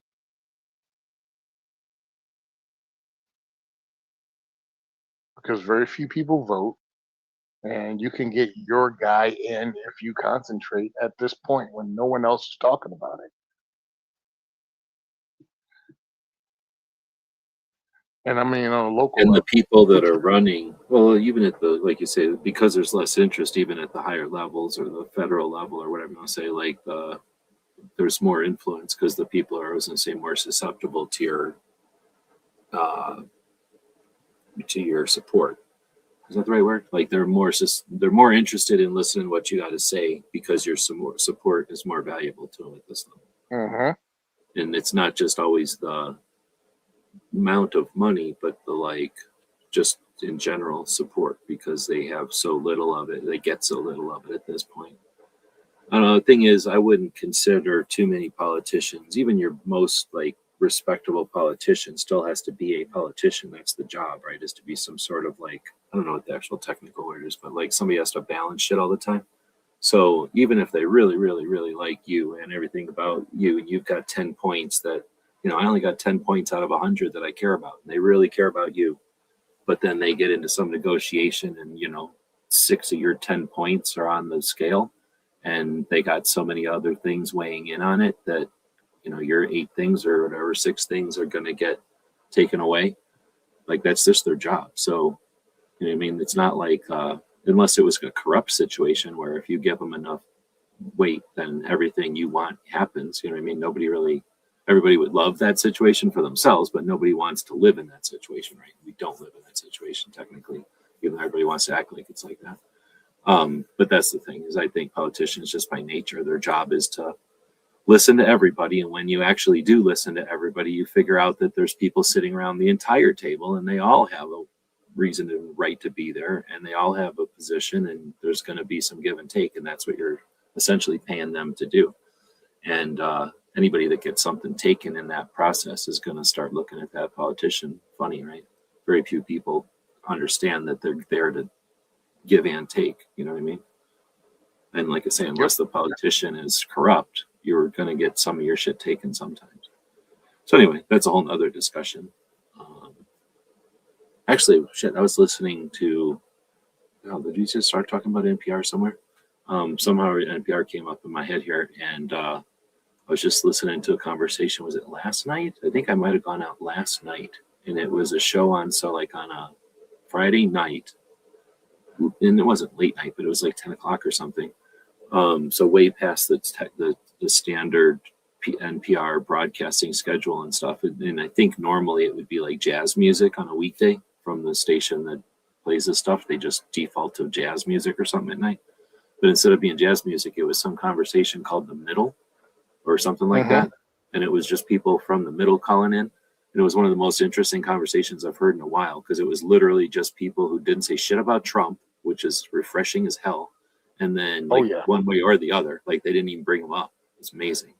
And all they did is talk about like, this is interesting, but this is interesting, but that, like, I think this would be great, but I understand that this, it's like, holy shit, these are just a whole bunch of people that are actually like bringing up different points and then not yelling at each other about it. I was like, well, this is the most interesting show I've ever heard on NPR, at least in dozens of years. But anyway, just something else that brought me up. That came to mind. I guess I'll shut down my poll. We're not getting any. I put the poll like for data centers. Do you want more of them, or do you want only China to have them? Since that's the position I see. I know that that's sort of slanted or whatever, but that's just the way that, like I said, I don't see anybody offering that angle on it. Like you're either like, oh, I like the environment, or I like privacy, or I like less intrusion, or I don't like the giant billionaires wreaking havoc. But it's never. I want to only see China succeed in this whole realm of technology. Like I want to be, I want our country to be behind because, I don't want to see it, or all those other reasons. And I don't know. There's a lot of, I don't know where everybody's position is on like the solar farms or the windmills. I don't see dams. I guess we do have one of the biggest dams over here between us and Nevada, but you drive over it, it seems like a bridge. You don't even really realize that it's creating this one of the biggest lakes in the country or whatever. But the solar farms, I mean, come on, I'm in Arizona. Like I've seen solar farms longer than y'all probably realize solar farms were a thing, and we definitely have a shit ton of them now. And I was going to say before, when you were talking about the solar things, it's a shame that they're cutting anything down, because I feel like, where they should have them always is in that circle part in between off ramp on a highway. There's like that wasted part that the county or city or wherever the state probably owns all that. Every once in a while, they would put like, the highway trucks or something has like a building in there. But most of the time, those are just wasted big ass circles. That whole clover leaf is wasted. I've seen things where they overlap like our clover leaves in like a regular town and like whole cities in England and shit, because those towns are so small. But because they were, made to walk around everywhere. And anyway, so I always figure like we should have solar in those. Like it's a no-brainer. Like you're not using that land for anything else. Hardly anybody ever crashes into those things. If you're going to crash, you're going to crash on the outside of it. So it's like not going to get destroyed by cars at least. But the solar things and the windmills, like there's a shit ton of windmills in Texas and Kansas and California. We have some in Arizona, but not that many. There's a bunch in those other states though, in Oklahoma, I think some. But I mean, so many that you'd puke if you hated them. Like there's tons of them, like just fucking tons of them. And if anybody's looked into those things at all, like not only are they annoying to look at, like it's just gross to look at how giant they are and how big they are when they have the giant farms of them. Because in Kansas, is really put them and nobody complains about them, because I guess they just let the cows walk around between them probably. So there's fewer people that complain about them, so nobody drives around in Kansas. But there's massive farms of them in Kansas. And if you look at anything, like how much energy it takes to make them and their lifespan and the materials and like the non-recyclability of half the shit in it, just the oil and greases to make these things go around and shit, the amount of light bulbs that are on them and everything, it's like they're not. I don't understand why people think they're like an alternative to anything, because like we're literally have shit tons of them, and I don't know if they've affected anything, but I don't see anybody on the anti-nuclear, like pro-environment side saying that windmills are going to save anything anymore. I think that I'm pretty sure that experiment has run its course or whatever, but I don't know. I guess possibly people in cities think windmills are theoretically still a good idea. But at least the way that they make them with giant blades seems dumb. I've seen some things where they take like a tree looking thing that just has a bunch of tiny fans that don't kill a bunch of birds, just look like a tree, kind of like a weird tree. I could see something like that potentially, because those work with like almost no wind. And then there's the kind that just kind of look like a coffee can that's put up in the air, and then somehow that creates like a wing and shit, like that spins with less air. Like I could see I'm not saying wind isn't a thing, but the giant fiberglass windmills that exist today, like I'm pretty sure those are not going to keep happening. Like I'm pretty sure that was a one and done. Like we're gonna see those die in 20 years or whatever it is, and then never see them again. As far as the solar panels, like say we're in Arizona, I've seen so many solar farms come and go. Like that's the thing. They definitely go. Like after so many years, the solar panels don't work anymore, and they just remove them. And I can't remember too many of those places that they bothered putting them back. You know what I mean? Like I think that was like they did it and they're like, okay, but we're not doing it again. You know what I mean? Like because you probably have to replace everything, the batteries and all the other shit, and I don't know if it's worth it again. So I suspect that the solar farms are some sort of real estate thing. Like, hey, you got a bunch of land and you're just paying taxes on it. All you got to do is invest, $10,000 in our solar panels, and you'll get paid back in no time. And then the first hailstorm happens, and they're like, "Oh shit, we didn't get paid back at all. We just owe another $30,000 in cleanup costs or something." Like I'm not saying they're all a scam. I'm just saying I don't see solar farms happening over and over and over unless they're government funded. Government ones don't have a budget, so it's a little different. It's hard to Government subsidized. Yeah. like, oh, we put up a solar farm and then it got a hailstorm and it all died, and we'll just put another one up, no problem. Like, yeah, we still have a solar farm, no problem. Of course, the costs on it, like nobody pays attention to that. But now we're talking about alternative energy. We're crapping on alternative energies.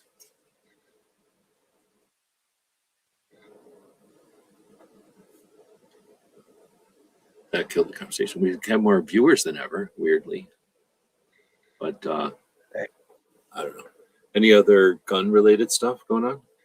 I have bought a couple of guns, bit of Facebook and everything, but I have to shoot them more. I bought the little 380 Glock 42 and the little 380 Smith & Wesson Bodyguard 2.0. It's two little palm-sized 380s. Yeah, so again, I got Blue Wolf Arms.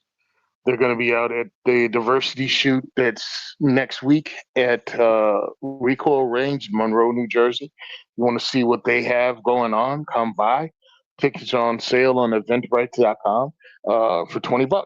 So come out and check them out. What else? That's the new thing on the gun end. I got some more work to do, and I'm going to reach out to another couple of companies. I've actually talked to Tactical Life down in Florida, and I want them to build me the coolest build they can do of an AR, just to use it as advertising for diversity shoot. Put our logo on it, their work on the other, their logo on the other side. And hopefully it looks like, short barrel rifle, just something really cool. I mean, because they're just getting back into PCC things. They changed the person they use or whatever to get their lures made. I mean, for me, that would be cool because it has less recoil than a 5.56 and it's cheaper to shoot. You know what I'm saying?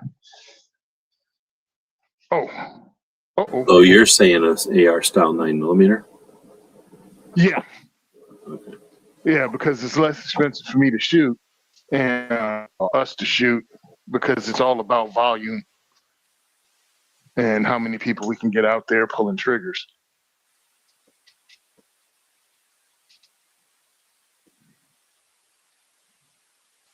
Damn.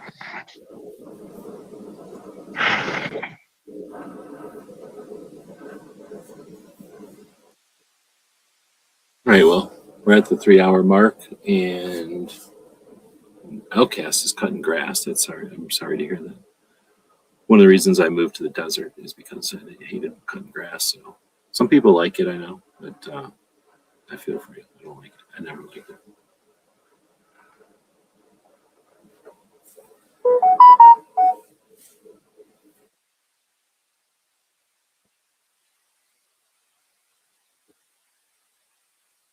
Other package, interesting. 2 packages today. I have a scope coming, sort of a long, snaky looking end with a. Oh, Tony got kicked out. Hey, back now. Oh, dude, somewhere along the way, I didn't see I'd knocked my cord out of my tablet and pretty much battery died. Oh, okay. It's not your Yeah, that phone. was yeah, I'm on my phone. I just popped that in.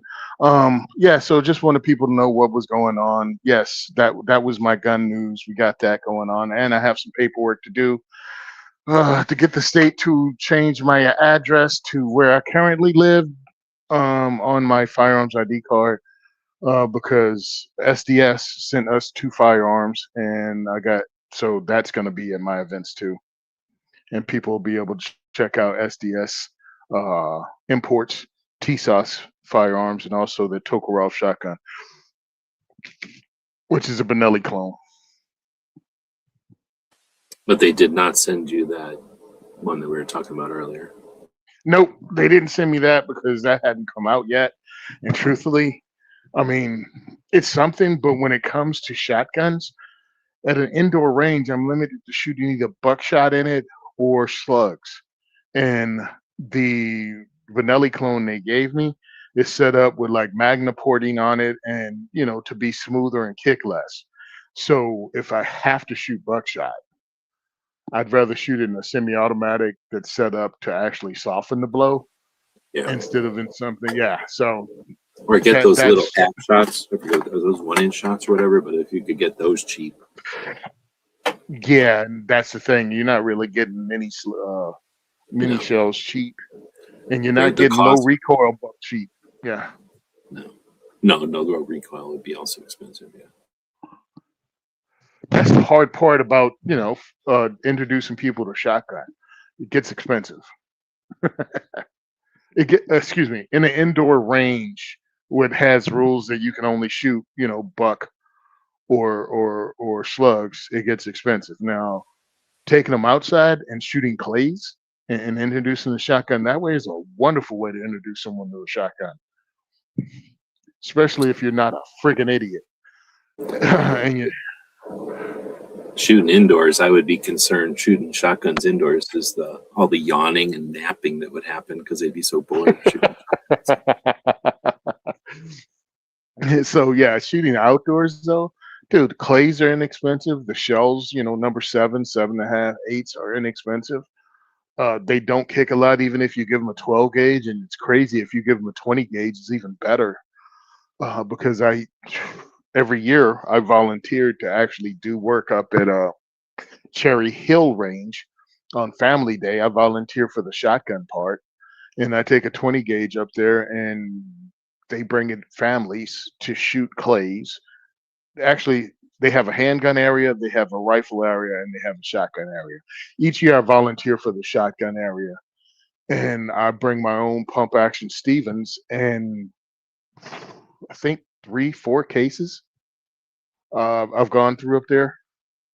Cases, not boxes. Just through the Stevens shotgun that I picked up for $125. And I've hundreds of people have been introduced to the shotgun through my gun, and it's pretty cool. If nothing else goes down, you know what I mean, as far as advocacy is concerned. Over the last dozen years, I've introduced people to the sport with my own personal firearms and my own money, and that's good. I've done more than that, but shoot, just doing that would have been cool. When we were first looking and when I first became a firearms instructor, that's what I wanted to do. I wanted to introduce people safely to firearms and provide the inclusive gateway to all people to step into this, to go, it's not complicated, it's not scary, it can be fun, and then let them run with it from there. And then it just became crazy when the government pissed me off. When the government radicalized me to fight for my own civil rights was when things changed.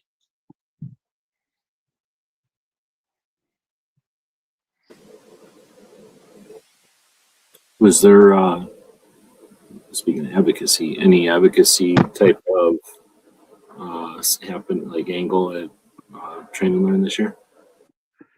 Oh yeah, there always is, but Alicia Garcia, who is Boomstick Babe, she's one that's suing Colorado, I think, in multiple lawsuits, and she had a whole, I think, 90-minute session in the class where she talked about advocacy and how to do that. And at least that's what I think she spoke about. I didn't get the syllabus for the class. Email's fun. It can do things like that. So I didn't get the syllabus for the class, but I knew she was speaking on it. I know I did mine when I was there at Train and Learn when they were hosted in Missouri. And at that time, they broke the classes up into 20-person groups. And, as soon as one class is finished, you had a cutoff time and everyone would rotate. So you only had 20 people in a room at a time because we had smaller rooms available. So that's how we did that.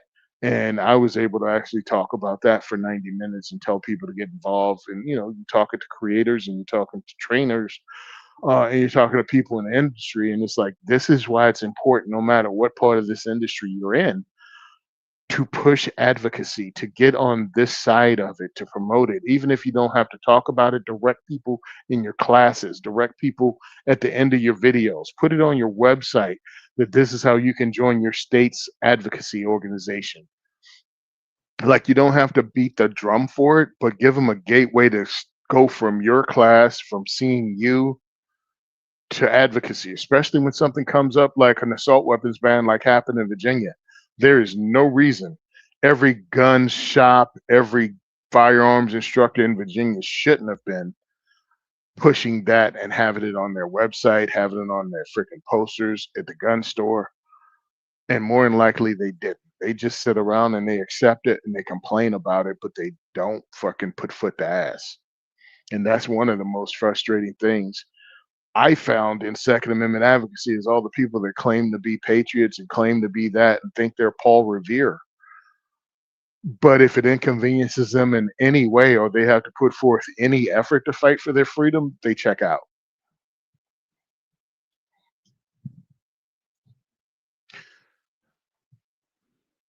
But the 4th of July, you can find them out there with their, American flag freaking swim shorts on and American flag hat and firing fireworks and doing all that. It's like, you might have been a Tory back in the day. You might have been a Tory, or worst case scenario, just not have participated whatsoever. That's what I was gonna say. It's probably 70% or 80% even. It's just people that are, for whatever reason, head in the sand or looking at the stars. Trying not to make eye contact with the people that are, either suggesting that there's an issue or dealing with the issues. And then, like you say, then there's a couple of people that'll literally just side with the, go the easy way. But that's what I was going to say too, is like the good news is we don't need everybody to constantly be in lockstep all the time. What we need is a few people who can step up and do what needs to be done, right? And I think that to facilitate that, you can't give somebody like $100 at the right time so that, oh, okay, I was just about to, whatever, like buy a lottery ticket and I was going to buy a $2 lottery ticket.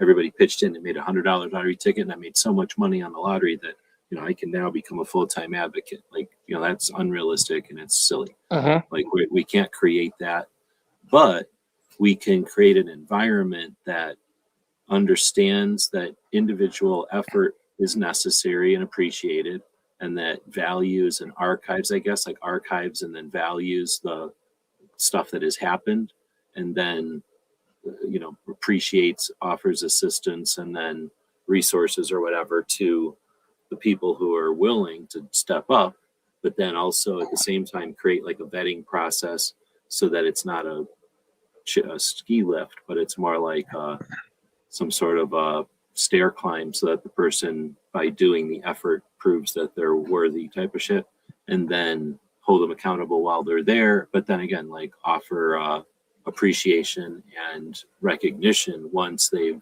done whatever their time in the service or whatever you want to say, and then moved on. We appreciate veterans. Like we understand, we're able to appreciate like organically without instruction, without like ceremony or without like some kind of structure other than just more morally. Like we appreciate the people who have done service to the country. We do the same for law enforcement and EMTs and paramedics and shit, firefighters, right? Like even people who do the communications and shit. Like, I think even a lot of people would give, I imagine it's more controversial, but, people would give like prison and, other law enforcement adjacent type of gigs, the same kind of appreciation. But for some reason, politicians, there's enough unscrupulous ones, or like there's too much polarity with the politics part of it. But the politicians, we rarely offer appreciation. We give recognition to a couple of them, right?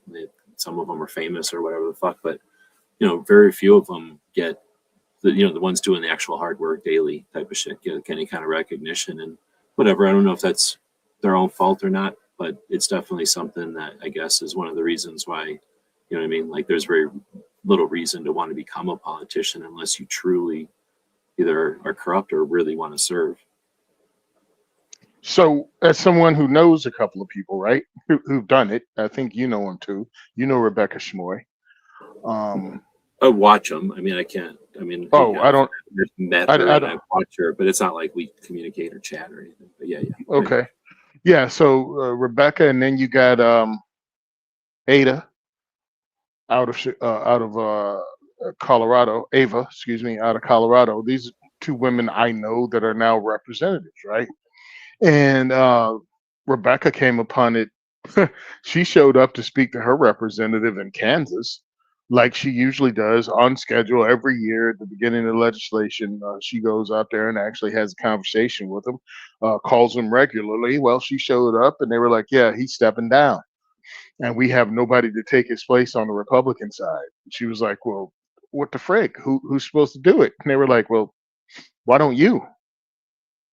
And she looked at him like, what? And so that's how she ended up. She was like, there was an opportunity. No one was stepping up, and she stepped in. She talked to her husband, she talked to her family, obviously, and she talked to her job, and they were all good with it. And now she's a representative out in, where did I say she was? She's Idaho? in Kansas. I don't know what. No, Kansas. she's in Kansas. I don't know what Kansas. district. Yeah, 59. So she's in the 59th district in Kansas. Ava, I don't know how she got involved. I think they just pissed her off. No, I think it was almost the same. She was like there. She was like, hello, you know who I am. And then somebody stepped down and they were all like, hey, guess what? You know what this is. Like, and you know the need. So why don't you do it? And she like took over, whatever they call that, a term, I think. Yeah. So, I mean, I've known Ava since she just was the girl at the gun store who came on We Like Shootings podcast. Like, she owned a gun shop, I think, and they brought her on, and Sean knew her, and it was the first podcast she was ever on. So we met there. Then we were on another one together, and then she started her own podcast, and I was one of the first guests invited there. So I've known her for a while, and she's there for a reason too. She's there to fight for the Second Amendment rights. It's funny because she's a funny person. She's kind of shot out, but to watch her in, congressional dress, being an adult, wearing sensible shoes, it is really funny. But she's there for a job. So these are regular people that are doing it to not become rich and famous. They're just stepping in and taking up what they feel is their civic responsibility. And I'm proud to know them. And it's pretty cool because they were actually advocates beforehand. Exactly. We happen to know them. But then how frustrating is it that we don't have that in every state? Well, I totally understand why you don't have that in every state. My wife told me no. She told me no. Not that I ever was seeking that at all. Believe me, I wasn't. But people say things, right? She reads the comments, and people are like, "Oh, Tony, you should run," and I'm like, "I'm not running." And my wife turned around and, no doubt, she was like, "You're not running. You're not doing that." And I'm like, "Okay." So that's her answer, and I totally understand it because you become under all kinds of scrutiny from people, and then people attack you from all angles. Yeah, imagine you had like a family or like a crazy cousin or weird brother or something, like you know that that's going to be And I have all like the an above. immediately an issue.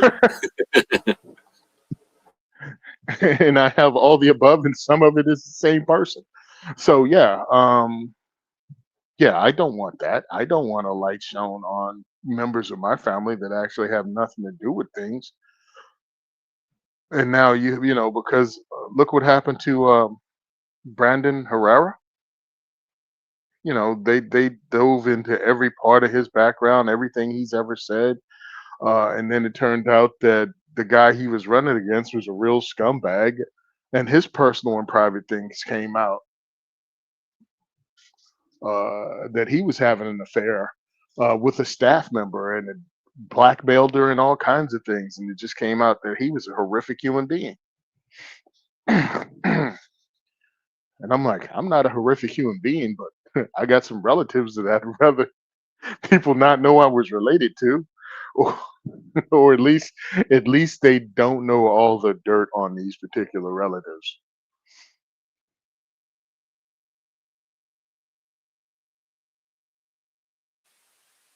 But again, that being said, we don't need every slot and every seat. It would just be nice to see a couple of people, right?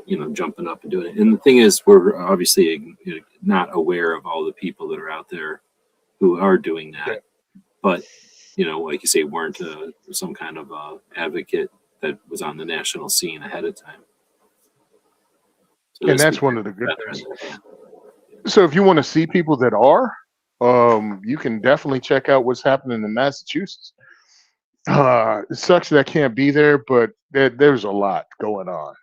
You know what I'm saying? It's like coming back from train and learn, coming back from the diversity shoot, going into train and learn, and then I go to Mass. If I'd have went to Massachusetts today, Thursday I have a diversity shoot. Then I have the next week I have to be at GunCon, and then 2 weeks later have a week later have a diversity shoot, and a week after that I'm going to be at Goals. Bro, no, just it comes to a point where you got to go. I can't be across the country every week. Who do you think I am, Amanda Suffolk? Because she does that. Her and Diana Mueller, some of those ladies are at the top of the game because they can move like that. Like Well, Diana's Amanda's retired. Yeah, Well, both both retired. both of them retired. Diana's retired officer, police officer, and also she's a sponsored athlete, so she gets Let's flown say around. she's The places she retired, got. but she's also still actively getting paid by like whatever SIG or something. So Multiple she, sponsors, yeah. Benelli. And then Amanda is retired and business owner, multiple, but she also is an NRA board member, and she has her thing going on with her fashion shows. And Amanda has more freaking pokers in the fire than anybody I know, except maybe Cheryl Todd. But that's why I really love the women that I work with in this industry, because they do set an example and set the bar pretty damn high about what an activist and activism is and advocacy is. So I love to look around at them and go, I'm not even working half as hard. I can do way more. And that's really what it comes to. But when it comes to a whole bunch of travel, being around a bunch of people and doing what I do, I'm like, I have to pace myself. I have to continue this for the next 12 years. I have to continue this to the end of the summer. You know what I mean? I have stuff to do and I can't run myself ragged and be at every event. I really wish I was at Mass because I think it's important, because that's bringing together all the New England states to work towards something. And I think that is a very good first step. I don't want to. I can't. I want to believe that it's going to be. I want it to be a good thing, but Yeah. I'm going to put a but on there because is it a 1 day thing? It's a 1 day Yeah. thing, right? It's a 1 day thing. To me, I want to be as positive as possible. I totally understand that Second Amendment advocates, regardless of where they are pain in the freaking ass to get along with. When you got to prioritize stuff and make sacrifices, but hopefully you get them all together, they meet, and then you break that ice, and now they can talk to each other online and get stuff done. and present a united front against bullcrap that's happening. That's what I'm hoping. I'm hoping for all the positivity because the negative is easy. You know what I mean? The negative is easy to happen. I don't want to be negative, but to be realistic is what I'm going to Yeah. say. I'm leaving that one alone too because you're right. Believe me. I mean, because you can. Okay, so I don't know what it's. This is the page. So the Citizens Committee for the Right to Keep and Bear Arms, the same people that do the Gun Rights Policy Conference. Now, here's the thing: as a side, they said, I don't know if it was last year or something, but at some point they asked the general population, or people watching or something. Ouch. They said something to the effect of, should we change the Gun Rights Policy Conference? Like, attendance is low, people don't give a shit about it. Should we change it? And I don't know if I was the only one, but I said something like, yes, you should have one that's for the public and one that's for advocates, because if you're trying to present to both the public and to each other, it's weird, and not everybody understands this. And there's no like the morning is for us and the afternoon is for guests. You know, it's not like it's not, it's just confusing, and then no one watches it because it's a mess, is essentially what I said. So if this is an effort for the Citizens Committee, essentially the Second Amendment Foundation, to separate, then okay. But I don't think it is, because it says New England Firearms Advocacy, not advocates, versus the general public or anything like that. I think this is, like you're saying, supposed to be bringing the New England Firearms Advocate or New England states together somehow. So without knowing that, let's look at their website. This is the website that they fucking put up about it. It says the Citizens Committee for the Right to Keep and Bear Arms, in conjunction with our New England partners, the Connecticut Citizens Defense League, the Massachusetts Gun Owners Action League, the Gun Owners of Maine, the New Hampshire Firearms Coalition, and Rhode Island Second Amendment Coalition, and Vermont Federation of Sportsmen's Clubs, so all those groups, will host an inaugural firearms advocacy conference. Okay. Join us in the New England Firearms Conference, where together some of the top minds and staunchest advocates from New England states discuss legislation, litigation, lobbying, and more. Speakers are to include Second Amendment giants, legislators, attorneys, and supple. Participants will be provided with coffee and food, and it will be packed with presentations and speakers. Okay, so it's a bunch of presentations to each other, is what I'm understanding, like for us, by us type of shit. And then can be purchased. You got to buy the tickets now at a discount. Oh, that's the hotel is $179. The venue, and then you have to pay for this. Somewhere it'll tell us how much it costs. It was like $25 or something. But here's the thing. Okay, so they do give us an agenda. So when I looked at the picture for this, like if I go back a step and go to images for this, it would show this. Well, no, they're not going to show it to us. It was like a poster with all these people's names in it. And I'm looking at that and I'm like, that's a lot of people. Like, how long is this? Oh, it's one day. Like, wow, that's a lot of stuff, right? So where's their sponsors if this thing has a cost? But anyway, they give you the agenda here. So I'm just going to quickly, well, I guess what I was going to start out by bitching is it's not broadcast anywhere. Where's the live feed? Isn't this fucking 2026? Where's the live feed? Is this private? Is this for us or whatever? Is it supposed to be edited? Are they not capable? Like, why is there not a live feed? Number one. So then, all right, well, what are they doing if they're not showing it to us? 9 a.m., Dick Heller, national anthem and shit. Clint Marco, Trigger Pressers, MC. So Charlie Cook and Trigger Pressers are saying, hey to everybody. Opening remarks by Holly Sullivan. That's 9 a.m. to 9:20. What the fuck? That's like 20 minutes. Like, you know what I mean? Like, that's all that happened in 20 minutes. Then you get a word from USCCA, $24 million a month. CCA, they get 5 minutes.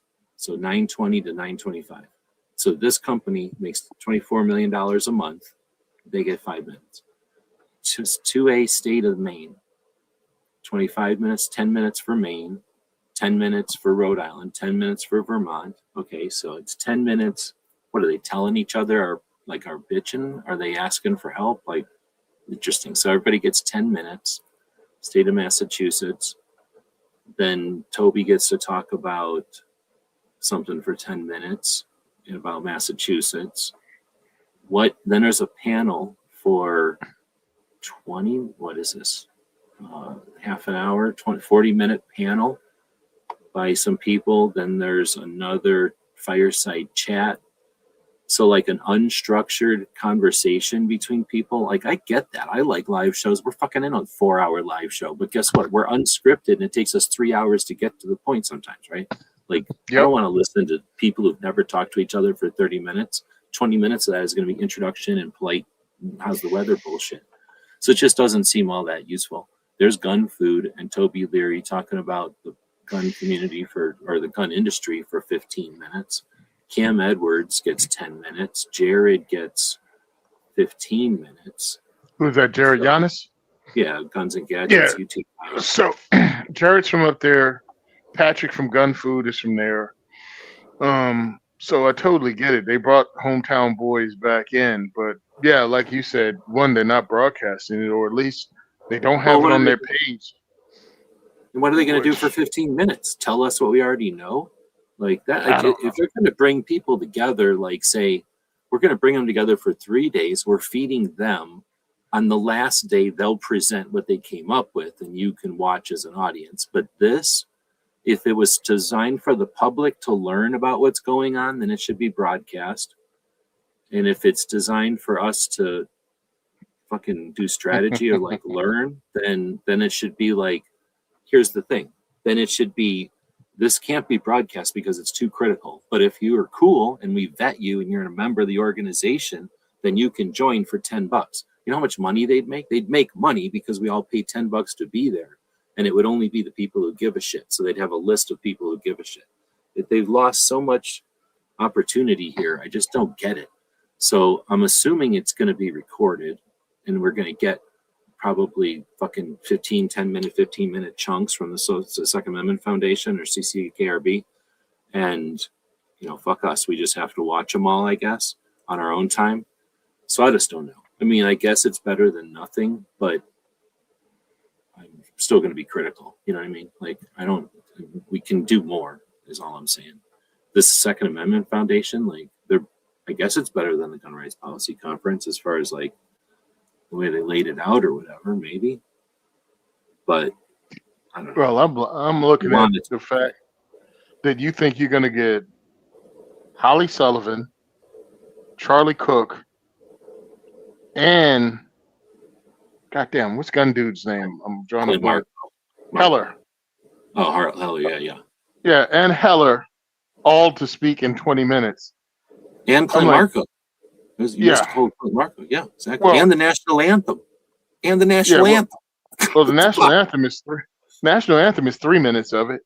At now least, you got right? Like, to sing the fucking song. Like, that takes time. Then you got 17 minutes left, and well, that's all going to be Heller. If you've never spoken, I spoke to Dick Heller Tuesday, or was it Sunday? I don't know. I spoke to him earlier this week, and we were on the phone for freaking 45 minutes. Yeah, you don't have a brief conversation with Dick Heller usually. Yeah, Dick is, which is really fucking strange, bro.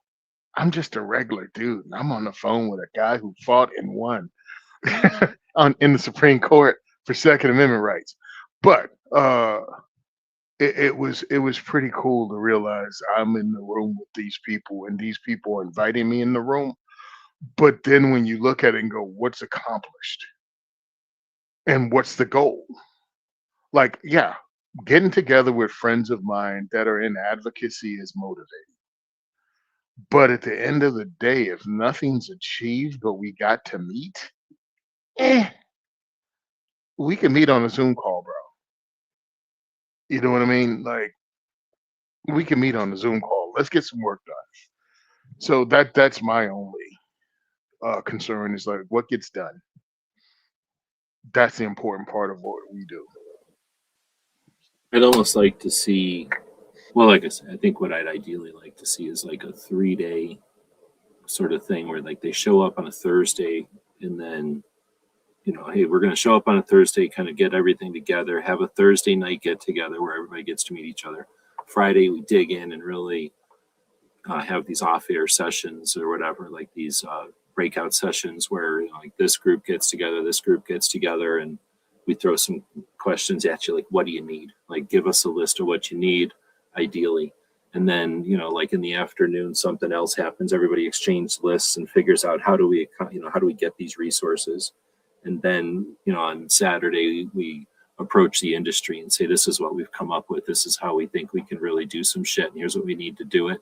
And then the industry takes a look at it, and all the marketing people take a look at it, and all the future banker fucking type of capitalist people take a look at it. And then they bring that all to the table on Sunday and say, here's what we come up with, and here's what we think we can do this year. This is what we came up with to do this year, and this is what we decided the ways to get there this year. You know what I mean? Not like in theory or like, let's approach this in 5-year plan. Like, here's what we're going to do this year. And then maybe have another layer that's like, what's the 5-year plan? So that, once they get done talking about like what needs to be done now, what can we be doing so that we're not fucking ourselves in 5 years at the same time? And then so that we've got a bigger picture. And then you know what I mean? Like, if there was some structure to it, I'm all in. But if it's just like, what we need to do is bring everybody together, preach to the choir again, make sure everybody understands shit that we can listen to each other's podcasts and know, you know what I mean? Like what the fuck is this, backwards like time? Like, who are we doing this for? If we're doing this for people that don't go online and read everything, or like need to have everything presented to them in some kind of a briefing, then do this at some like fancy hunting lodge and invite 6 millionaires to do this in front of, you know what I mean? The 6 millionaires who are going to pay you to do it, and then do it. But this seems like I don't know what it is. It's like an effort with some production value for sure. And I hope ideally I'll be able to talk to a couple of people that were there. We know a bunch of the people. Is there a list of people? Founders, sponsors, about us, events. Oh, this is about us and shit for the whole GRPC.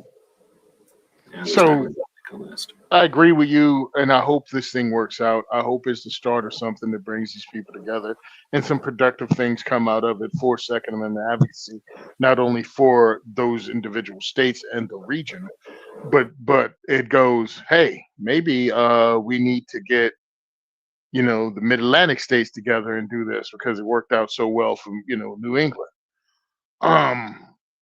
That's what I'm hoping. I'm hoping it gets people together. Go, yeah, we need to get this regional thing together. Because the state by state thing, it's really hard because they can pass all kinds of legislation in your state, and now it's up to your state organizations to try to get the money and the energy together and get people hyped to go out and fight. And truth be told, your state Second Amendment advocacy, like the people that are doing the real work, are the same 100 people every freaking time. Oh yeah, or less. Could be 20 people. Yeah, it really is. And when you point this out, people look at you like, no, it can't be. No, 100% it is. Entire states will take a knee when one guy dies. That happens all the fucking time. It's sad as shit. Yeah. Isn't New Jersey a New England state? It's a what? Isn't New Jersey in New England? No. Oh, it's not? Mm-mm. There's only 13 states in New England or some shit? Or what is it? Like no, it's those states that are there. That's New England. Oh, okay. So they didn't get these random organizations. They went to these organizations because that is all of New England. That's all of New England. Oh, okay. Yeah, and then it's us, and I don't know if we consider Mid-Atlantic or not. Because so New York isn't New England? Nope. So you got New York, Connecticut, New Jersey. Now, do you include Pennsylvania and Delaware? I think that's it. I think I got it. In Maryland. Did I get Maryland? Maryland, Delaware, Connecticut, New York, New Jersey, and Pennsylvania. That might be another one. Then you hit Virginia, North Carolina. First or some shit? Were these the states that were first or something? Or are they the ones that were just attached to England? They were all called New England because yeah, that's where a lot of them came in. They hit up there first, Mayflower and all that, but then the colonies in Virginia also hit. But yes, they grew out of that whole area. That was New England, Yes, as it says. it was just another pile of history that I blew past and didn't absorb, I guess. Bro, why would you? Why would most people? History can be boring, especially when everybody's wearing wigs and wooden shoes. Yeah, and all they're doing is like either hating wherever they came from or fighting with wherever they came to. So Yeah, I mean it's a whole thing. But yeah, so hopefully, I mean, I want to concentrate on all the positives because we know this crap could fall together faster than the goddamn cardboard boat. Doesn't take much. So I'm hoping for the win for us as an industry, I guess if you want to call it that, or as a movement. I wanted to work out. I wanted to be the launch of that idea. I want to be kicking myself in the ass 10 years from now because I didn't go to this event because it was the inaugural one that set it all off. You know what I mean? That's oh, what I I already want. feel like that. I'm pissed. I really want to do something. I mean, I'm glad that they're doing it. Like I say, I'll bitch unless it's on, even if it's 100% perfect, I'll bitch at it because it didn't get done last week. But I still Yeah. wanted to be there for sure. I wanted to be at the first goals. I just couldn't physically or whatever, monetarily get there. This one, that's like, I'd say the same thing. Like, it would be foolish for me to go to this one because I wouldn't add nothing to it. And I'm not, it's not like me or my cameras being there would do anything. So it would have been just a vacation, and I don't have that kind of money. But same reasons. I really wanted to see what it was and just be able to say, I was there.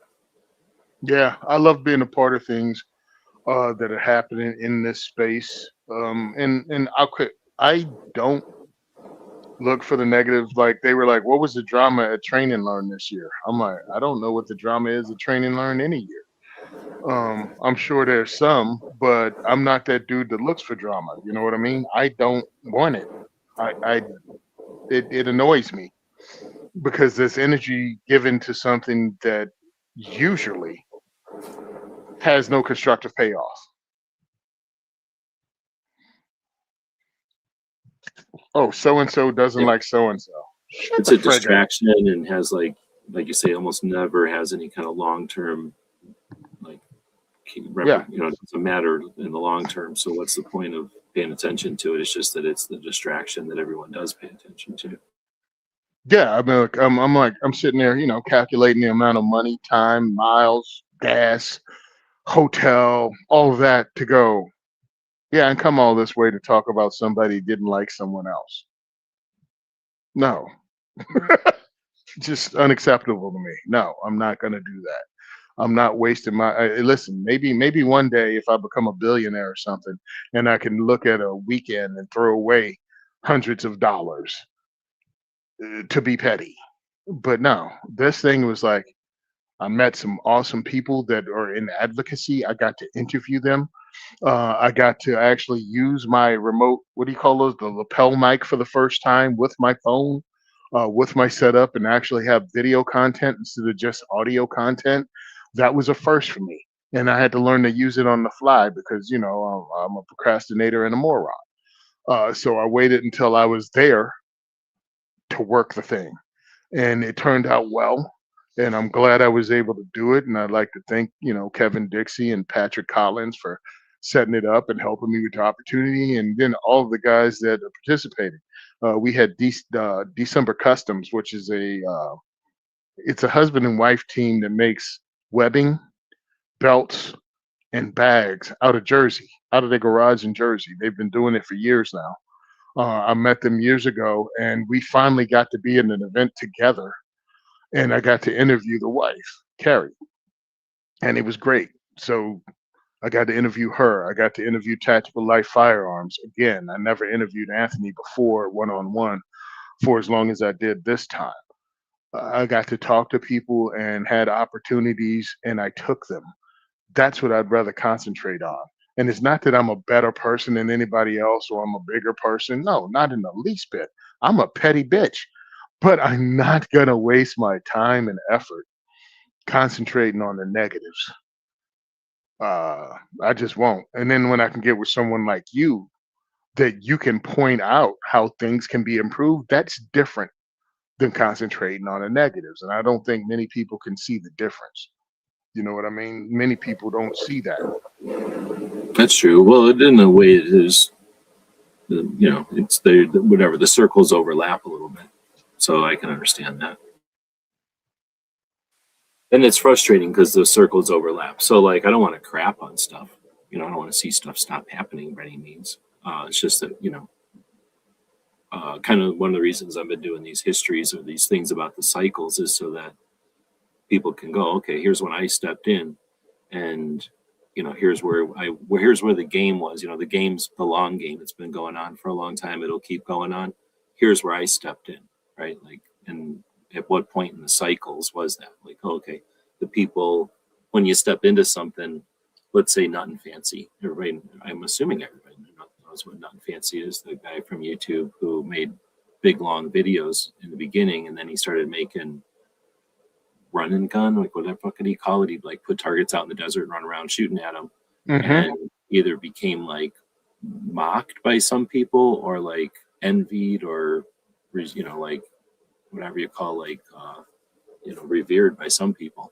He had like, you know, it was really polarizing, but he was an entity. Like he was a size of a channel at a time when no one else was nowhere near his size. Like he got to be a huge size by doing something unique or whatever at a time. Anyway, so, you know what I mean? Like some people are like, wow, I got there just in time for that guy. Well, was he the first guy ever to do anything like that on the internet? No. You know, there was like so-and-so before him or so-and-so on the forums, let's say, you know, that had a big splash or whatever. And were they the first person? No, because if you look back, there was so-and-so on satellite TV who, you know, was kind of doing the same thing, except on satellite TV. Well, thousands of people knew who that guy was when no one knew who the internet even was. If you go back before that, there was magazines, and you had the writers of the magazines that had giant splash, you know. And if you go before that, it was probably the writers of books, and technically there was no before that, I don't think, but you know what I mean? Like these are evolutions of shit, and we all step on the ride somewhere, and at some point we decide if this is, you know, going to be part of my life, or that was a nice hobby, I'm done with it, or like I liked it but those people were weird or whatever, or like, you know, whatever reason you step off the ride again. So anyway, and very rarely do people give a shit once they step off, I suppose. But I think for the people stepping on to realize like, oh shit, I'm stepping on the ride, but 5 minutes ago this was like the most popular ride in town and I'm stepping on a ghost town, you know what I mean? Or like, oh, I'm stepping on at the most popular time it's ever been, you know what I mean? Like it gives you some perspective. You look around and you go, okay, I don't know, hopefully that's interesting for people or useful for people to you know, have that understanding. At least that's what I try to do with the articles and shit, so that people can give themselves some relation to where they're at with the whole thing, and maybe some idea of where it might be going. You know, you can never tell where a roller coaster is going to go, but if you've been on it for a while, you have a pretty good idea of what it might do. Or at least when it does something completely unreal, you know, undone before you realize, oh wow, I've just experienced something that's never happened before. Maybe I shouldn't jump to the conclusion that this happens every day. You know, it's only happened once and doesn't look like it can happen again. So I'm not going to get alarmed by this. And that's another reason I think I put that stuff out there. If people don't, you know, we get jerked around. People are, you know, we know that there's people trying to manipulate all the time. So, you know, the whole idea of like, last time before we go out of business, you know, you lived in that town for any length of time, you know, that company goes out of business on March of every year, you know, like they go out of business every year.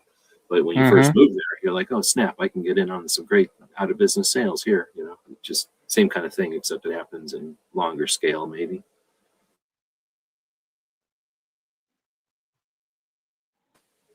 All right, well, we're hitting the 4-hour mark. I can't imagine. Yeah. Still interested after 4 hours. We chat for a little bit. It's been a couple of weeks since we chatted. That's, you either got the brunt of that or you got the benefit of that, depending on how you look at it, I guess. Yeah. I know my little dog is upset. He has not been fed, and I think he expected to be fed an hour ago. So he's his dissatisfaction with this whole thing. I thought you were talking about me. I'm like, one, don't call me a little dog, but yeah, I haven't been fed. I have to change that status. So I'm going out to grab maybe a couple slices of pizza and text the fellas and find out if we're doing a podcast tonight. Because I want to know also what to do with the footage that I have of the interviews I did, whether we're going to air it as, if I'm going to put it on YouTube as locked, cocked, and unfiltered, because I was the only one that was able to make it. I'd like to do that. Or if they want. You guys all met there, though. That's sort of like the origin of the podcast, right? Yeah, that's the origin of the podcast is Train and Learn. So that's also why I'd like to put out that information, because we were going to record the podcast and do interviews there. I'm glad we didn't. I'm glad everything worked out like it did, because we didn't have room for all three of us big dudes to be together plus a guest anywhere that wouldn't have sounded like crap next to a range. So having us all there would have been a problem, but being able to be in there by myself with a camera and the guest in Patrick's trailer in the air condition was good. It worked out, and the lapel mic worked out really well, so it got good sound. You know what I mean? But if there would have been, three of us plus a guest, that's 4 mics. That's a lot. That's a lot to do 3 feet from a firing line. So anyway, thanks for having me on. DiversityShoot.com. You guys want to check out what we do, want to donate to what we do is greatly appreciated. We also, the same places, even though the schedule online has not been updated this year, my fault. The ranges are still the ones we use. So if you want to donate ammo or contact that range and actually purchase ammo and tell them that it's for us, you can do that. You can buy the ammo from the range and go, hey, this is for Tony Simon's Diversity Shoot, and let them know it's here. And they'll call me and let me know it's there, and you can help us out. We need 9mm and 5.56 right now. I have 22 long rifle coming out of my ears, and I'm very appreciative of it, but we need other calibers. So if you could help a brother out, 100% appreciate it. Again, diversityshoot.com. You can also listen to me on Locked, Cocked, and Unfiltered podcast. It's on your favorite podcast app. It's also on that YouTube channel. You find me on Firearms Radio Network Gun and Gear Review podcast every Tuesday. And again, it's a podcast that's in your favorite podcast apps. And every other Thursday all year long, I'm hosting diversity shoots around the state of New Jersey at 4 different ranges. And sooner or later, hopefully sooner, I'll be relaunching or kicking off a new season of the 284E podcast. And I look forward to doing that because I have a buttload of interviews from 2 years of NRAs to put out with some really great guests. Right on. Well, thank you for taking the time to chat with us, like say 4 hours almost every week. Well, every other week it seems like. But thanks to the guests that join us, or the whatever you call people that join us, that do comment, and like Woods and stuff that ask questions, and Outcast and folks. Good to see Smeggy out there again. Richard coming in from the UK. So, and Tom, I guess, a new one from Florida. I don't remember that name before, so thanks for jumping in. And if you've been here before, I apologize, but thanks for asking questions and stuff this time. And we'll be back next week, more than likely. My dog is, you may or may not be able to hear. I'm getting yelled at this point. It's decided that it's definitely beyond time for him to get fed. So we'll end it. Thanks, everybody. We'll see you next time. Bye.